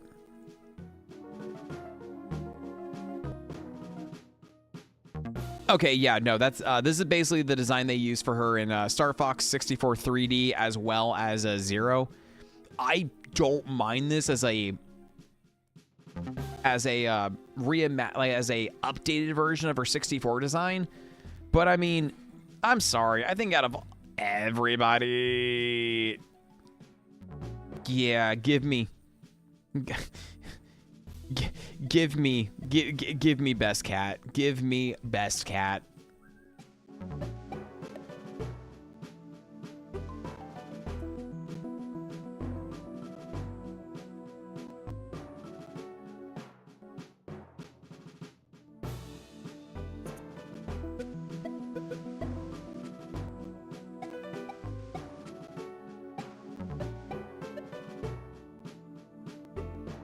No, not that one. This one. God, I love her redesign so much. She got such a massive glow up on Switch too. Yeah, God, I that love looks this design. amazing. That looks awesome. I know, right? And it fits her as like a rough and tough space gang member when she used to fly with Falco when they were in a gang together. I love her glow up. I love her personality in the new game. I want more of this Cat. I really hope if like Nintendo does like a proper new Star Fox game, they bring back Cat, they bring back Bill, and I really hope that like Miyu and Faye come back as well from Star Fox 2. But this is one of my favorite glow ups from Star Fox Switch 2, hands down. God, I love her. Imagine if they made a Star Fox like prequel that featured like Star Fox's daddy. Sorry, Fox McCloud's daddy.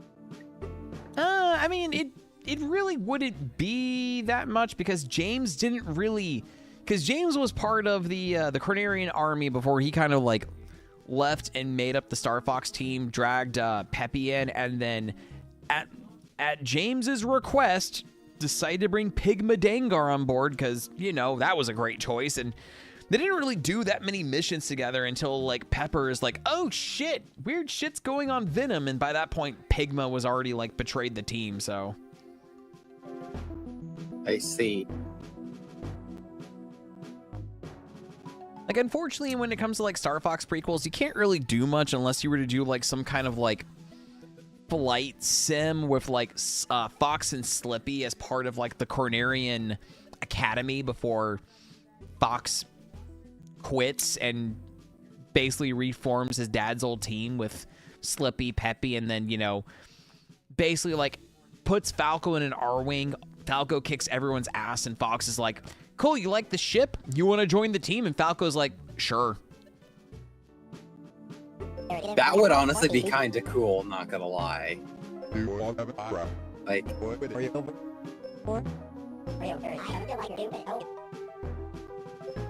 you know what? Imagine if they made a Star Fox RPG out of that. That would be weird, but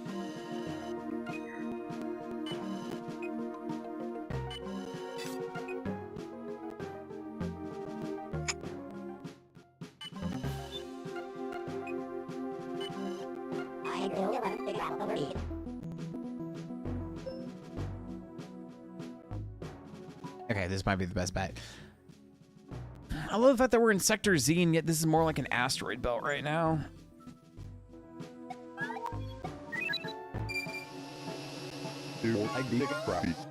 I love how it's still just the Great Fox, not even like the Great Fox 2 or something.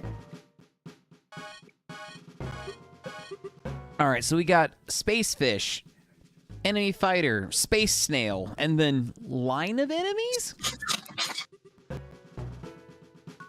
Sure, let's fight Space Snails as Quistal. Oh yeah, those are Space Snails, all right.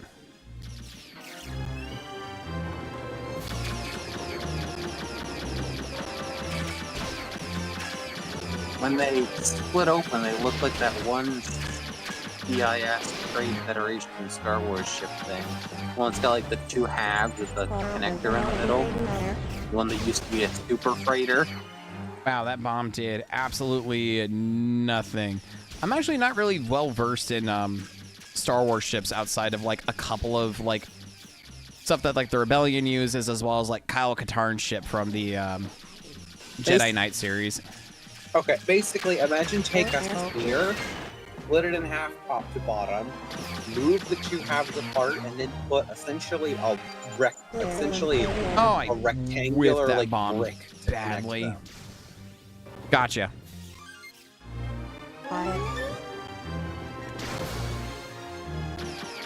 That's pretty much what that thing is. Now it was converted from a freighter. But it's now became a battleship. So.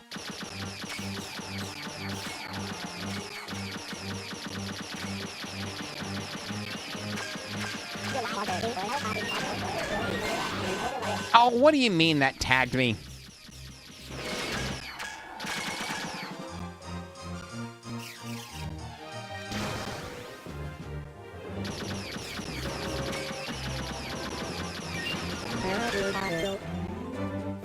Man, I also forgot Crystal has also weak shields with her weird fighter, because for some reason Cat, like, instead of like a standard R-Wing, flies like the equivalent of like a normal Cornerian fighter jet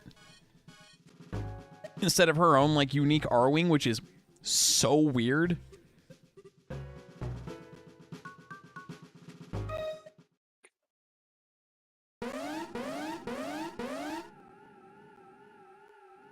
All right, let's go take down some space fish.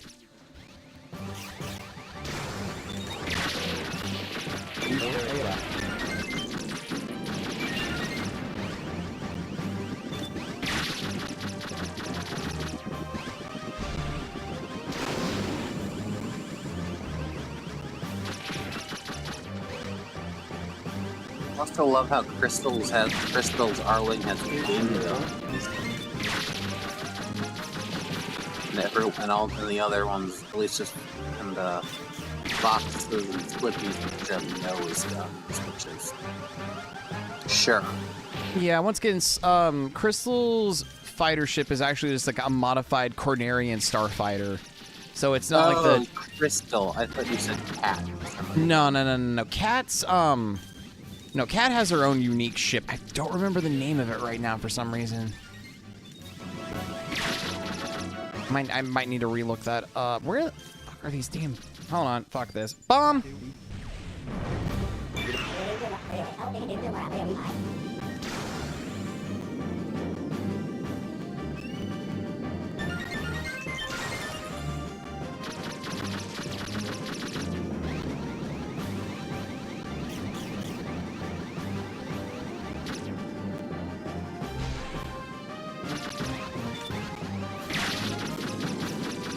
Where are the fish?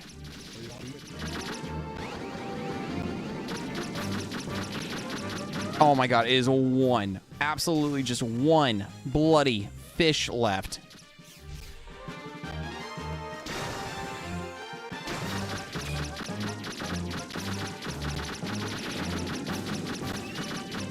Where? Oh my gosh, I cannot target this thing for some stupid... Oh, this thing is being annoying.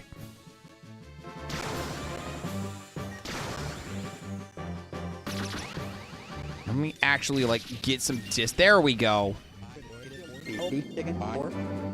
Wow, that was annoying.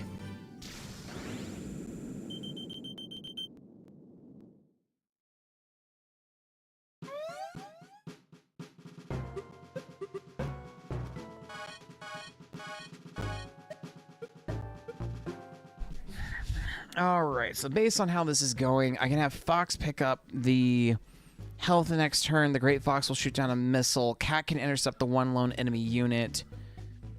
And I can send Falco to the enemy base on the far corner of the screen.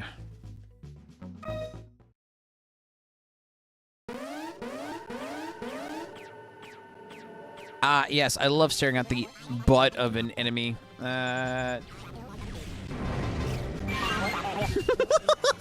Who doesn't like getting shots? Who doesn't like getting shots up the butt? Oh my god, that was... Well, that was easy. One bomb killed every target I needed. That was funny. That was perfect.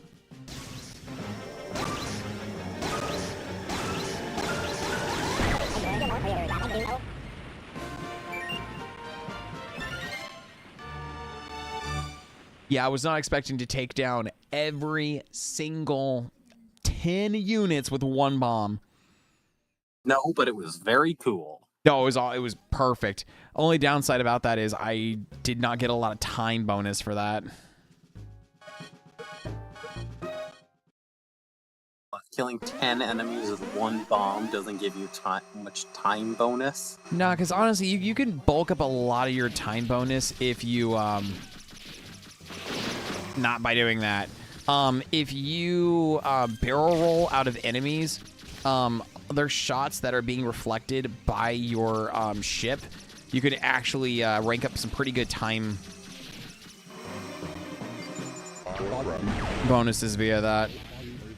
That didn't do exactly what I was hoping for. I was kind of hoping that would have done a little bit more damage and taken more out, but whatever.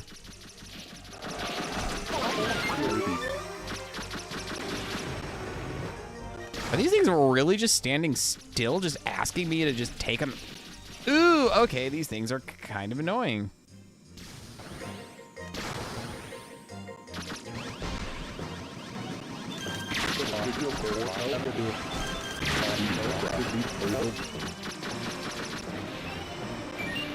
Are you dead?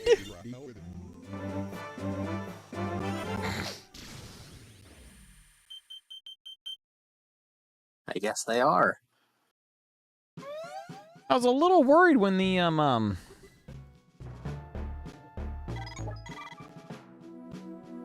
right, 18 left. Let's just... It's still out of range?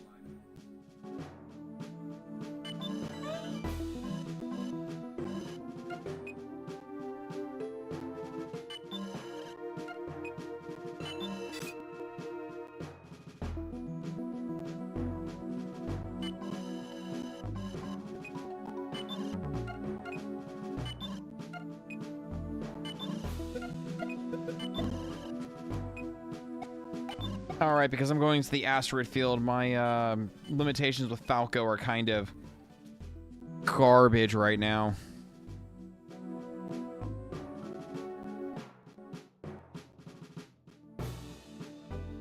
I'm gonna hope for the best. Don't you dare touch the Great Fox. I will murder you.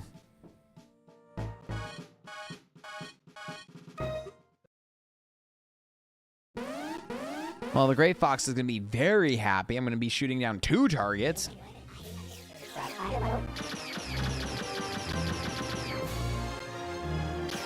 Oh yeah, I forgot Crystal also doesn't have lock-on shots. She's granted she's got like a twin laser, but it's nowhere near as good as Slippy's plasma cannons. Also, Crystal is going to probably die. So you're saying that Slippy has the best ship, or at least the best weapons? So Slippy does have the best weapons of the entire crew.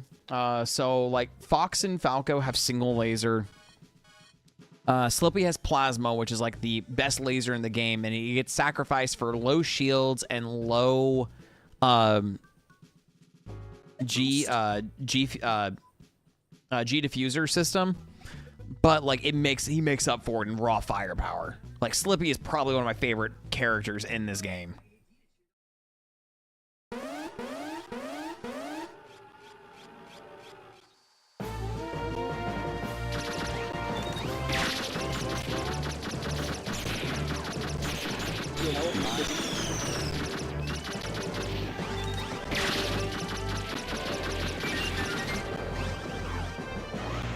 God, it could be really... yeah, shields is not what I need right now. I really need bombs.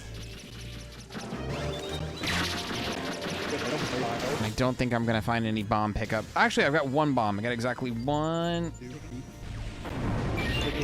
Perfect. That's exactly what I wanted.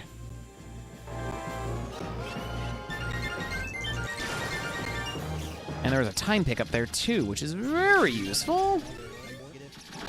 Three enemies left, followed by a mothership. Yeah, I'll fully admit, when I first picked up this game, I didn't really know like the best way to do anything with the map. I think just playing more like, honestly, playing more Star Fox 2 like kind of like prepared me for like this game, to be honest.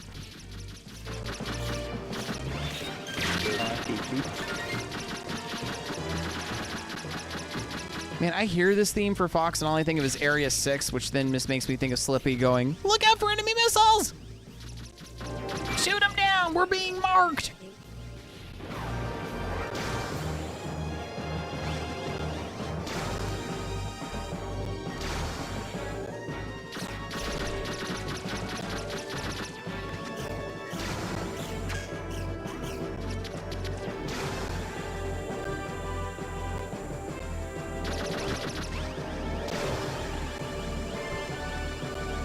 Where is... There it is.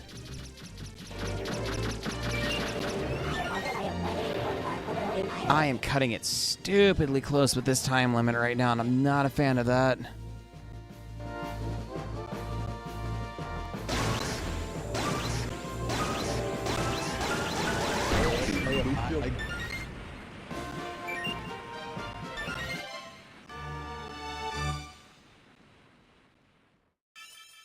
About to say, you gonna give me a clear ranking, please?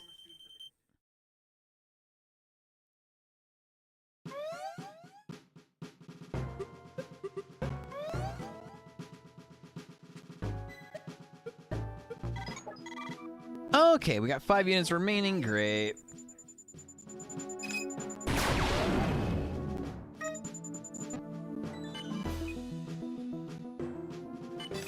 God, don't tell me I've lost this mission.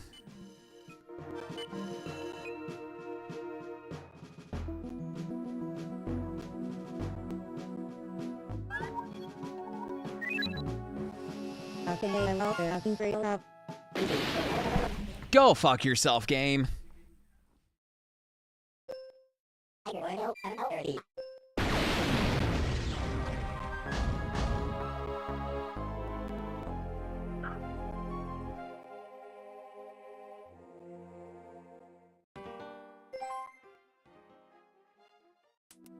Get it.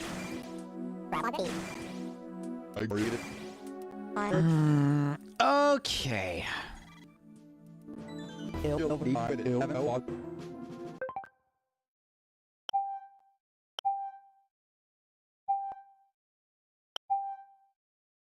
Okay, I'm going to restore a point because I don't have time to continue this mission.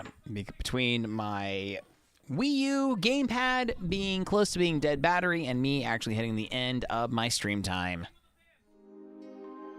All right, guys, that's going to be it for tonight. Thank you all for joining me. And thank you, Phoenix, for joining as well. You're welcome. As far as future stuff goes, Monday night, assuming no other celebrity I care about passes away, should be doing Wild Arms on Monday. And then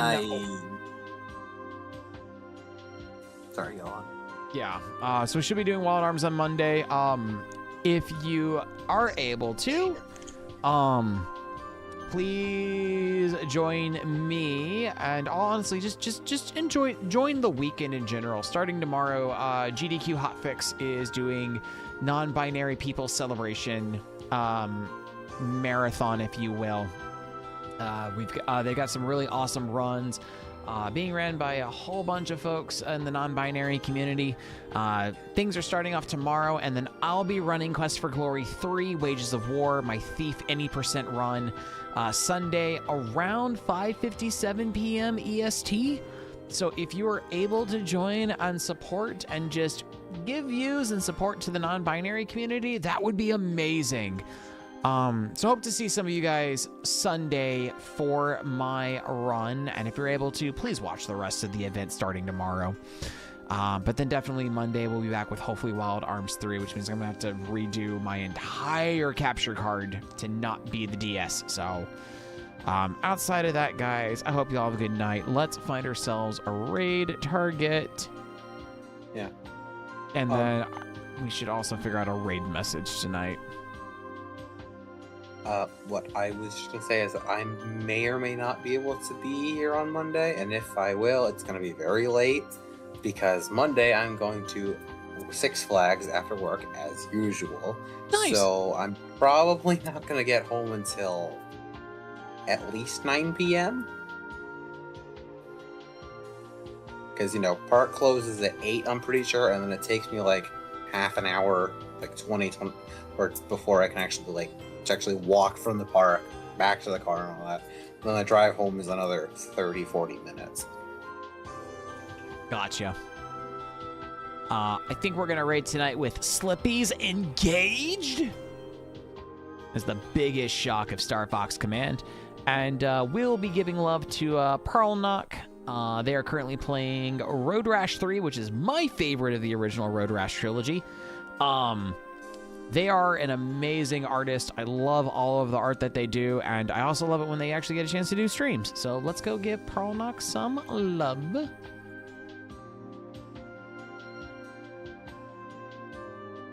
And outside of that, guys, I hope y'all have an amazing night. Stay safe, stay fluffy. I love all of y'all. Have a great night, guys. I will hopefully see some of y'all on Sunday, and if not, I'll definitely see y'all Monday. Until then, y'all, bye! Bye.